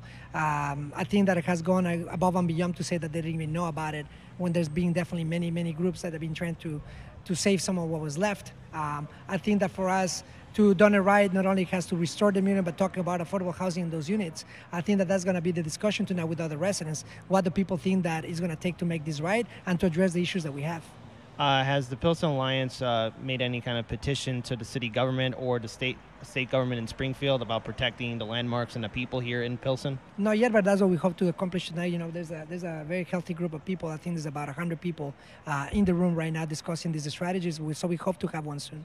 All right, and going forward, where can our viewers and subscribers who are just maybe finding out about the Pilsen Alliance, where can they go to learn more about your organization? They can go to our website, thepilsenalliance.org, and also they can go to the Facebook, Twitter, all our social media is pretty active. And Instagram, we try to be as active because it's an issue of education. We want to inform our people what's happening and that there are other ways that we can do. Displacement is not inevitable. I think that there are things that we can do as a city, as a community to help to protect our identity and our culture. All right, and final question. What do you want to say to people who are perhaps sitting in the sidelines, perhaps not wanting to get involved and feel like if they do get involved, it's not going to matter? Get informed. I mean, it's important that you will get informed. We have a housing crisis that is not only affecting, the poor communities, affects all of us. So I think that it's time that all of us, see that there's a systematic problem. That housing crisis is not only happen when it affects the banks, it happens when it affects the families, the people, the most vulnerable people in particular. So that's what is a call for people to see that this is a global problem, is a national problem, and that we need to start to holding our officials accountable. We need to hold our president personally accountable when they cut HUD funds, when they dismantle housing, when they cut funding not only to our communities but to our schools. So this is a systematic problem. I think that we all need to chip in. It's not only a matter of Pilsen or these communities. It should concern all of us. One quick follow-up to that statement, though. Can any real change be implemented with Emmanuel's administration and Bruce Rauner's administration in power? I think that they need to go. I don't think that under those administrations we have any hope to really help the working people. All right, this is Kit Cabello of Hard Lens Media. I want to thank you, Byron, for joining us today, and all the best to your organization, and let's all do what we can. All right, everyone. That was my interview with activist and now 25th Ward Alderman Bryon Sigcho Lopez. He is definitely leading the way of bringing in much needed progressive change here in the city of Chicago. I wish him all the best. The people of Pilsen and the people of the 25th Ward as a whole I think are very grateful to have somebody like him now as their alderman and representative in the city council. In my times in which I've interacted with him, I could tell right off the bat that he is someone of integrity and someone who actually cares about the people, especially his constituents in the 25th Ward. And I hope that he will lead the way to bring in more progressives in the city of Chicago so that more people step up. This is what I mean when I say, like, now's the time for us all to get actively involved. And I take it with a lot of pride that we've interviewed a lot of these activists and they're now running for office or already now elected into office. And you could check out these interviews. You just have to scroll into the Hard Lens Media YouTube channel. You have to look all the way back. We have a whole plethora of interviews. We have about, what, 500 plus interviews with different people? Ballpark, yeah. Lots and lots of interviews. Lots and lots of interviews. And plus, on Chicago Corner, I'm going to be interviewing live here in the studio Anthony Clark. And he's running for the 7th Illinois Congressional District. We've interviewed him in the past as well numerous times, and we're glad to have him back on the show. 6 p.m. Central Standard Time will be for Chicago Corner. But also, for anyone who wants to meet the Hard Lens Media team, please check out the YouTube description area in this live stream below. That way you can get a ticket to meet the Hard Lens Media team. Tickets are free. Yeah. We just want to get a head count. Yeah, we're just halfway out of the tickets, so this is a rare opportunity in which you can meet us. So check it out, especially you live in the city of Chicago. Come hang out with us. Yeah, get to know us, get to talk to Paul, myself, Daniel, Jerome, and everyone else with Hard Lens Media. It should be a very fun event. But with that being said, let's move on to our first story. Microsoft to make elections vulnerable. Yeah, what's going on, Paul? This is a very detailed, in-depth report done by Mint Press News. And when we talk about the topic of protecting our elections, one of the most go-to points that people who want to protect the integrity of our elections go to is, why don't we do paper ballots? When you have electronic ballot systems, you open the door for corruption. You open the door for hiding things like fractional voting and vote tampering and things like that. This is a very long report. I can't read all of it, but let me just start at the beginning, just a couple of things that it's calling out. So it says, earlier this month, tech giant Microsoft announced its solution to protect American elections from interference, which it named Election Guard. The election technology is already set to be adopted by half of the voting machine manufacturers, and several glaring conflicts of interest that greatly undermine its claim aimed at protecting U.S. democracy. In this investigation, Mint Press will reveal how Election Guard was developed by companies with deep ties to the United States defense and intelligence communities and Israeli military defense, as well as the fact that it is far from clear that the technology would prevent foreign or domestic interference with or the manipulation of vote totals or other aspects of the American election systems.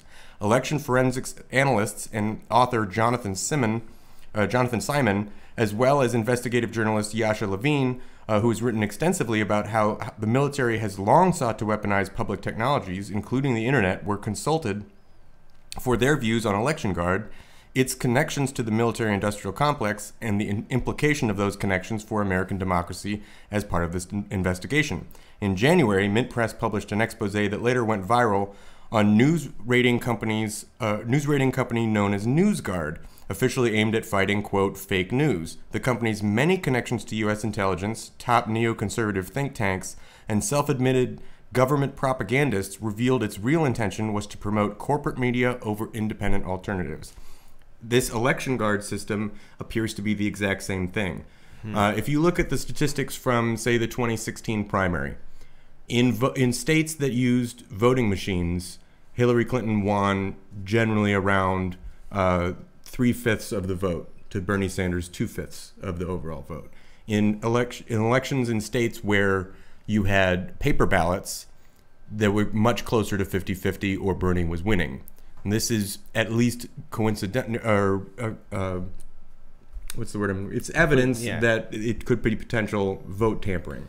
So this is why people like Tulsi Gabbard have called to make a federal law that says we require paper ballots. I think people need to have the ability to have their votes counted on paper, to remove the ability for fractional vote tampering or for dumping of votes, and we need to be able to have a public count become available. I'm a proponent of, so in Illinois, we de-identify our ballots, right? You're given a random number on your ballot. Right, and I also believe that the bill is called, at least according to the chat right now, H.R. 1946, Securing America's Election Act. That's Tulsi Gabbard's bill. Right, so this is the thing that always drives me nuts for all the Russiagators out there who are going on and on about, Russia tampered with our elections and we need to prosecute these people in the Trump administration who talked to Russian people. That's the thing we should do. And it's like, well, hang on. If you're saying our elections are vulnerable on an electronic level, let's make our elections not be electronic. Doesn't that solve said issue? And they go, oh, no.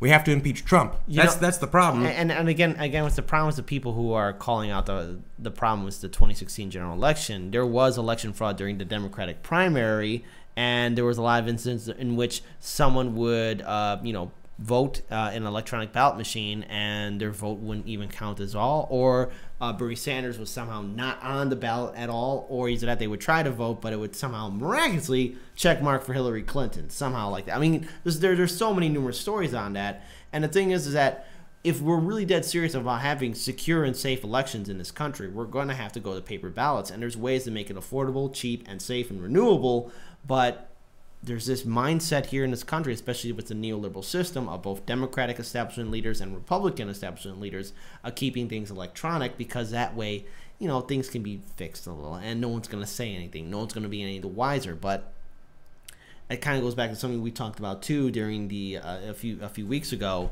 where we were all kind of motivated that Bernie Sanders is still gaining momentum, even though there's these manufactured data showing Biden is in the lead. I'm pretty sure we're all pretty well secure with the fact that Bernie Sanders has a much more stronger lead than Biden, but the Democrats are still willing to pull out any stops just so that they can have their establishment pick. And also, Trina Be Fine, thank you for the donation for the super chat. Do you know if anyone signed into Tulsi Gabbard's bill? I heard it was pretty much ignored. Paul. That's what I had heard as well. I'd need to look into it. The common people that you would think would be signing on to it would be people like Ro Khanna, Alexandria Ocasio-Cortez, AOC, Ilhan Omar, Rashida Tlaib. I haven't heard much. I would need to go look at that again. I'm not sure if anyone has signed on to that legislation, but that's exactly what we need to do. That legislation needs to have a lot more support. It needs to be given a vote. We need to work on it in the House and the Senate, and it needs to be signed into law. Look at New Hampshire. New Hampshire is sort of the shining example of how a good election can be run. They have paper ballots. They have a system by which if the exit polling does not match the official count, that they'll do a recount in public, or a partial recount. But the initial count, I think, is also made public. The public is allowed to view that counting process. And it takes more time to hand count votes, but we can wait an extra 12 hours to be confident that the vote totals we're being told are accurate. I'm reminded of Broward County, in which Tim Canova lost his primary election to Debbie Wasserman Schultz. The electronic vote totals were made public, and the ballots were destroyed illegally, and the lawsuit had to be generated for hey, we needed to recount those ballots because we're outside the margin of error here, and you destroyed the ballots. I'm glad that you mentioned that too, because when Debbie Wasserman Schultz went up against her opponent, Tim Canova, I think during 2018. There's a couple of photographic evidence in which some of the ballots are being loaded onto trucks that are not government trucks. And I think one person who's been very vocal about it as well has been Nico House of Mikasa Sukasa. Mm-hmm. He's been really calling out the fact that, look, there's a lot of corruption happening with that particular election. And again, you would think paper ballots would be the solution for this, but I guess it doesn't seem to be enough. All right. Yeah, Max D says as long as the Electoral College is in use, voting nationally is a waste of time. I can understand that sentiment a lot. Yeah. Obviously, the Electoral College needs to be removed for presidential politics. There's no reason to have it. The entire justification behind it was racist and only supported slavery in the first place. Yeah. But before we even get there, if we're talking about reforming elections, at the very least, we need to know that the election vote totals that we see are the way people voted. And in the case of the general elections, I think it's harder to get away with that en masse, but I think it still happens. I think there's adequate evidence to show that it happens. When it comes to party politics, when it comes to the Democratic primary, it appears to be absolutely rampant and entirely sanctioned by the DCCC and the DNC. So paper ballots are the only way to have that the public can say, you're lying to us. The candidate that you say won is not the way that the people voted. Yeah. So paper ballots are an absolutely essential component of it. And even though I completely agree that the Electoral College does absolutely need to be removed. Absolutely. That's a perfect note to end it on. And now we're going to move on to another story as well. And this is something in which I'm going to read the entire article. This is from The Hill. But of course, I'm going to say for the most part, at least 90% of it is a fair coverage of Bernie Sanders. Bernie Sanders refuses to apologize for opposing war with Iran. Senator Bernie Sanders took aims at to call for him to apologize for his refusal to support U.S. armed conflicts in the Middle East, saying Friday that he was right about past wars and could continue to advocate against war with Iran. In a tweet, Sanders wrote that he will apologize to no one for supporting peaceful diplomatic efforts over armed conflict with Iran, citing U.S. wars in Iraq and Vietnam as examples of past U.S. armed responses that resulted in long-running and exhausting wars. This is his quote: "I was right about Vietnam. I was right about Iraq," which you were. "I will do everything in my power to prevent a war with Iran. I apologize to no one," the senator tweeted, along with a video explaining his stance against a war with the country. "Recently, I've been criticized a bit because of my opposition to war," he says in the video. "So let me be clear, I make no apologies to anyone that when I was young, when I was a young man, before I was elected to anything, I opposed the war in Vietnam, and I know that war did to my generation. I'm going to do everything that I can to prevent a war with Iran, because if you think the war with Iraq was a disaster, my guess is that the war with Iran could even be worse," he added. So again, like as it currently stands right now, there was the possibility, or there is the plan to deploy 120,000 troops to the region near Iran, which President Trump has now dismissed. There's been a lot of back and forth between the administration as well as people who've been challenging his concept of possible military conflict with Iran.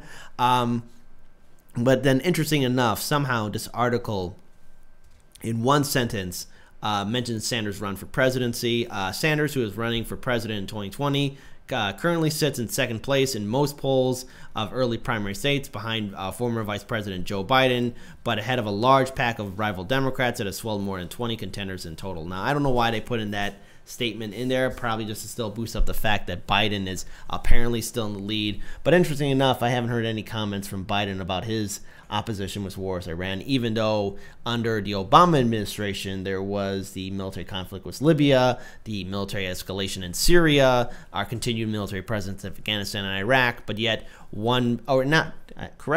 two individuals have been remaining consistent of opposing war with Iran, and that is Senator Bernie Sanders and the representative from Hawaii, Representative Tulsi Gabbard. So I'm very glad that we're seeing two Democratic primary challengers at least being consistent with non-interventionism and actually calling out the dangers of military conflict with Iran. Paul, I want to get your comments on this. Yeah, I mean, Tulsi Gabbard and Bernie Sanders are completely right. They have nothing to apologize for. I think it's extremely telling that a lot of news media and news journalists and other Democrats and people in the House, people in the establishment, their feathers are ruffled, and you need to apologize. America needs to be strong, and I kind of keep thinking, boy, you guys normally have a very elaborate narrative and story behind how so and so is a dictator, and that's why we need to go to war. And it's just lazy. In the case of Iran, like Iran, we all hate Iran, right? Yep. They have mullahs. That sounds scary. Islam. Let's go. Blah, blah, blah, blah. They have But what terrorists. did they do to us? That's important. and That's so important to get away to remember, because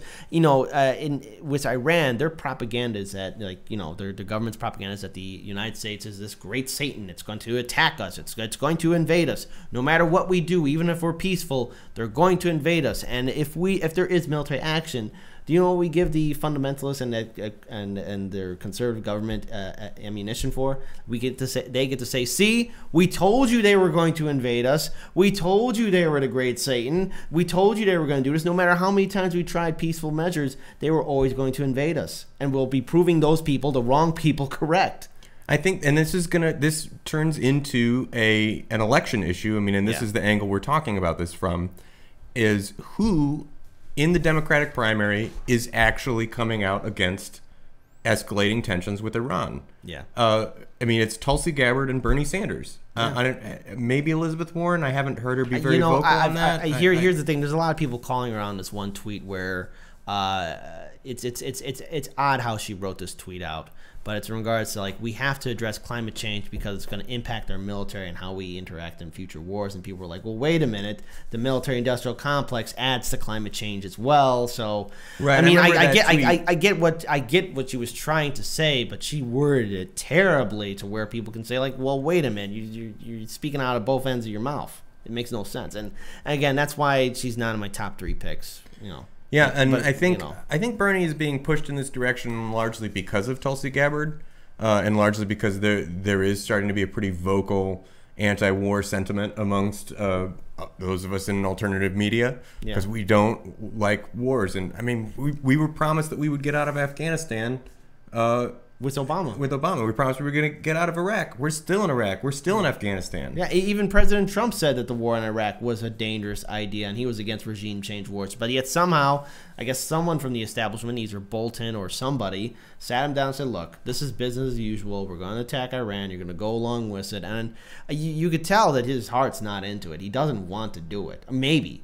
I don't know. I don't want to pretend to think for Trump or do it, but he made that his campaign promise. He certainly campaigned as an anti-interventionist, but all it took was some high-ranking members of the Pentagon and the CIA to as Jimmy Dore would put it, for him to get his mind right, and start going along with it. Make sure that he appoints, or either that they kept him in a meeting long enough to where he was like, oh, I gotta sit down. Just for be this. the last person in the room, kind of thing. Yeah, sort of, or either that they just kept talking to him and talking for hours. Like, okay, if I agree with this, will you just let me get back on Twitter? Well, I have another take. Again, this is President Trump we're talking about here, though. I have another take on this in the next story. But while we're on this story, while we're talking about Bernie Sanders' response to this, I think he's come a long way since his 2016 campaign run. He was not anywhere near as vocally anti-war. Not that I don't think he held those positions. I think that he made the political decision that it was not a winning strategy. Right. And I think this time around, I think because Tulsi is grabbing a lot of that support, he sees the need to come out strong. It's not that he doesn't agree with that. You mentioned even earlier his anti-war positions with regard to Vietnam and other wars in the past.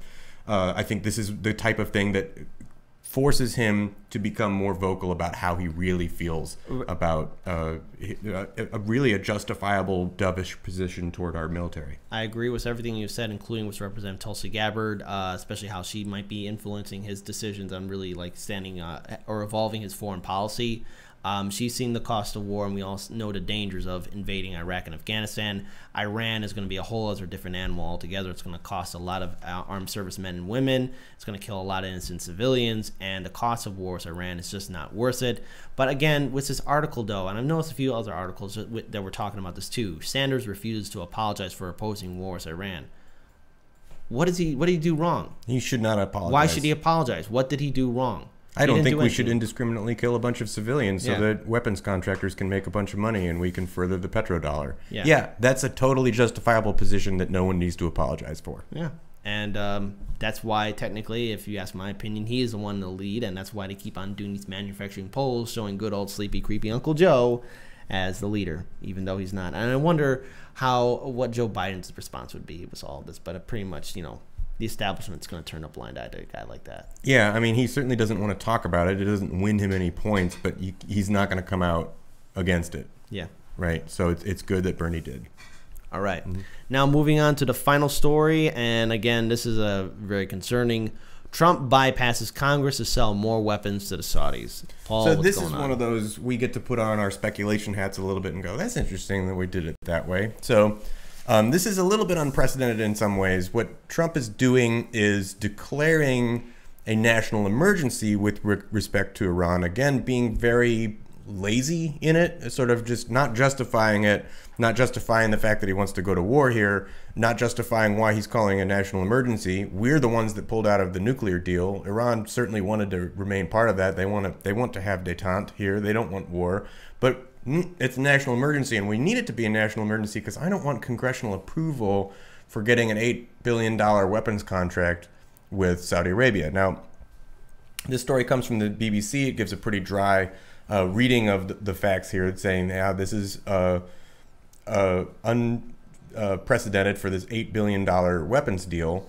And it leads me to believe, so one of the things they point out is opposition comes largely in the fact that we're giving money to Saudi Arabia, and how dare you do that? Aren't they the ones who murdered the journalist Jamal Khashoggi? Or Khashoggi, I'm not sure exactly how you're supposed to pronounce it. And I keep thinking that is a very minor reason to be mad. That is one of the reasons that people are mad, but that appears to be the only foothold reason that anyone in mainstream press finds reasonable, is that a journalist was murdered by this country.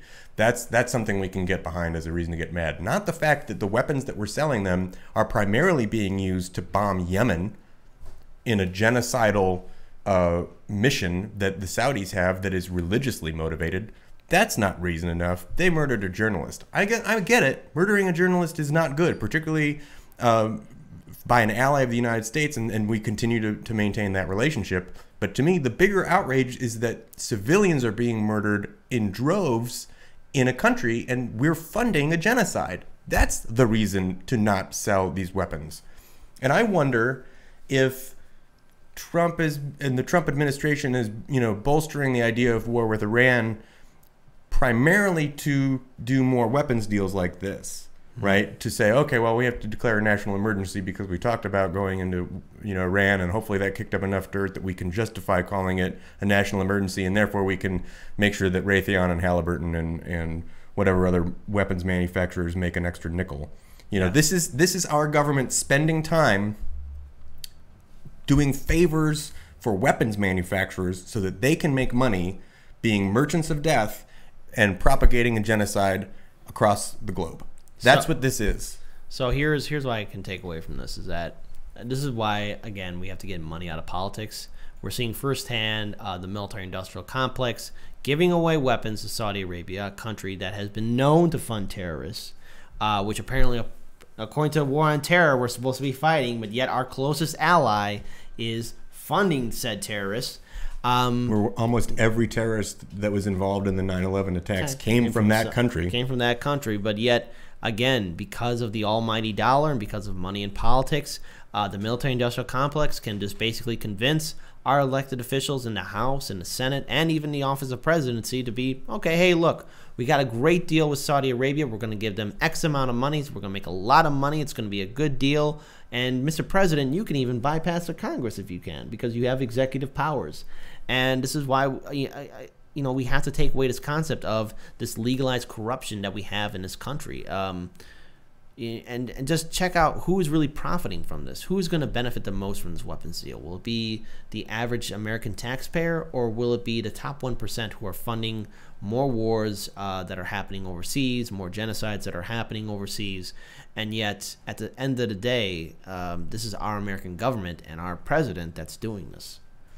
It's a travesty. We shouldn't be doing this. I think we're saying the same thing. Yeah. No, we are saying the same thing, but what can be done about this? And here's a solution. And this requires, again, an active voter populace. Look, and maybe this is a little bit off subject, but when it comes down to people like Representative Tulsi Gabbard or Senator Bernie Sanders, they, for the most part, are able to convince a lot of people on the left and in the right, and maybe in the middle too, independents, that these foreign wars are costly and we should not be involved in them. And when you see Tulsi Gabbard, especially being on Fox News or on the Joe Rogan Experience or the Jimmy Dore Show or Mika Sukas or any other independent media outlet, the same comments you see from people who are either Democrat or Republican or independent are saying, well, I've never voted Democrat, or I voted Democrat, but I've never seen a candidate like Tulsi Gabbard. Or when Senator Bernie Sanders is talking about these foreign wars, they're saying, well, I agree with what he's talking about.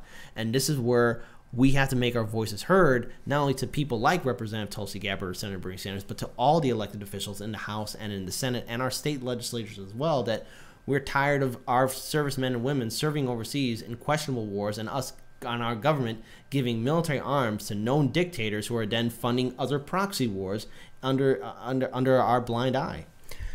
There's an argument that is bouncing around sort of the Twitterverse that Caitlin Johnstone makes that I wrestle with. Some people really, really don't like it, but I think it has a lot of merit, and that is we should not be afraid as principled anti-war leftists to reach across the aisle and speak with and coordinate with conservative anti-war activists, libertarian anti-war activists. Yeah. Now, a lot of people will say that's a bad idea. You're getting, into cahoots with fascists and Nazis, and we're going, no, that's not the people we're talking about. I'm talking about people who get to an anti-war position in a different way, but get to an anti-war position. And I think if there was a widespread anti-interventionist, anti-war movement that was a combination of leftists and right-leaning conservative anti-war activists to go outside of 1600 Pennsylvania Avenue and let Trump know very vocally, this is what the people want. Trump is a guy that ran as a populist and ran as an anti-interventionist. He understands this position. Mm-hmm. He is being pushed this direction because of the Pentagon, the CIA, and the rest of our military-industrial complex. This is what Eisenhower warned about in his final speech. Yep. And even somebody who ran against that and was partially, by some people, voted for him because of his anti-interventionism, he's still delivering this interventionism to us because the apparatus pushes him in that direction. It's just somehow the military-industrial complex is able to get a lot of money. But somehow we don't have resources for public schools, our infrastructure. We don't have money for student debt forgiveness. We don't have money for affordable health care. We don't have money to really deal with climate change. We don't have money for all these things, but yet somehow we have money to give to a government like Saudi Arabia. We have money for a potential war with Iran. And we have money to waste into the F-35 Joint Strike Fighter, which is a failure of a jet fighter. So to be clear, we're not giving this money to Iran. We're giving arms. We're giving arms. We're selling arms. Selling arms, right? Yes. So they are paying us. Yeah. But this is our government spending its time securing deals for the military-industrial complex and not spending its time finding ways to make the lives of Americans better. This is only finding time to make the owners of weapons manufacturer companies' lives better. That's it. Yeah, and I think we also have to remember, too, that what we do as a country or what our government does, especially if it's the office of presidency or the House or Senate, it represents the American people. And how do we want to represent ourselves to the international community? Are we citizens that just turn a blind eye to the corruption that's happening in our government? Are we citizens that turn a blind eye to the injustice of the military-industrial complex? Or do we all, as people in the United States, step up and say enough is enough? Because if we don't, this is going to be more of the same. And I think there's a lot of Americans that are tired of it. And we see people like Representative Tulsi Gabbard and Senator Bernie Sanders really striking a message home to people of all different political backgrounds, saying that these wars are costly. We should not be involved in them, and we should be advocating for more diplomatic solutions rather than military conflicts. Paul, any other final notes? Yeah, I mean, when all you have is a hammer, everything looks like a nail. Yeah. And at the end of the day, we have to really step up and do the right thing. And 2020, again, will be a very important presidential election cycle. So, with that being said, I want to thank all of you for tuning in. I also want to give a very important message. Again, tomorrow, 6 p.m. Central Standard Time, we will be doing Chicago Corner, and it'll be a little bit of a longer episode because at 7 p.m. I'll be doing a sit-down interview with Illinois 7th Congressional District candidate Anthony Clark. He'll be speaking to us. He'll be talking about his campaign, really some of the issues that he's fighting for, his career in activism as being a grassroots leader and community organizer. So please, it'll be a very epic episode. Please tune in. The show starts at 6 p.m. Central Standard Time. I'll also be joined with my co-host, the wonderful Lainey Peterson, who's also in the chat as well. If you want to meet the Heartlands Media team, just check out the YouTube live stream description below. If you live in the Chicagoland area, meet the Heartlands Media team out. We already have 10 tickets sold already. So just 10 more to go, and you can meet us, talk to us, meet Paul, meet Daniel, myself, and everyone else. Lainey's coming, right? Yeah, Lainey's going to be I there haven't too. seen Yeah. Lainey in a while. Yeah, I yeah. should come by for Chicago Corner sometime. Oh, you should come by Chicago Corner. It'll be an I epic have. show. Chicago Corner is an evolving show. You guys would love it. Please tune into that. Other than that, I want to give a shout out to definitely our honorary individuals. Giffy, first and foremost, man, you are like a captain general. Thank you for the large donation. Max D, thank you. Trina B. Fine, thank you so much for the donation as well. And then finally, there's one other person, DCK Punk. Thank you, all four of you, for being, super chat people. Man, you guys are like honorary captain generals. Thank you so much for helping us out. Your support is the main heart and backbone to what we do. To our subscribers, thank you so much for liking our videos, watching our content, and sharing it. Please make sure you're subscribed and hit that ring bell notification. And then finally, major shout out to our Patreon supporters. The reason why we're able to have so many camera gear and equipment and able to make better content is because of all of you. We're trying to get better. We want to get a much more professional studio. So I want to give a shout out to the Hall of Heroes. Myra Alejandra Sanchez, Ishmael Rufus, Chase, Cassie Lloyd, Gregory Church, Kate, Kira McCrone, Sandra N. Grayson, NC Schaffner, Anthony Nelson, Cherry Claypool, Paula Williams, Theresa Collins, Brittany Cabrera, Desmond Turek, Jack Morse, Jeff Green, Sandra Mayer, Winnie Pauly, Lewis, Ashton Ruvkamar, Rena Q, Jeff, Christopher Lempa, Susan Singer, Ramon Lazo, Ariana Henson, Giffy, we're mentioning you not once but twice, and Kai Arnold. Thank you guys. You guys are the main heart of what we do here. Over time, we want to build a much more professional studio, get better gear and equipment, and make a much more consistent show. The Heartlands Media team wants to make this thing here our full-time job. We would love to make this happen. And to the people that are contributing, you are making it happen for real. We cannot thank you enough for your support. Other than that, guys, peace everyone, and let's all do what we can to build a better future.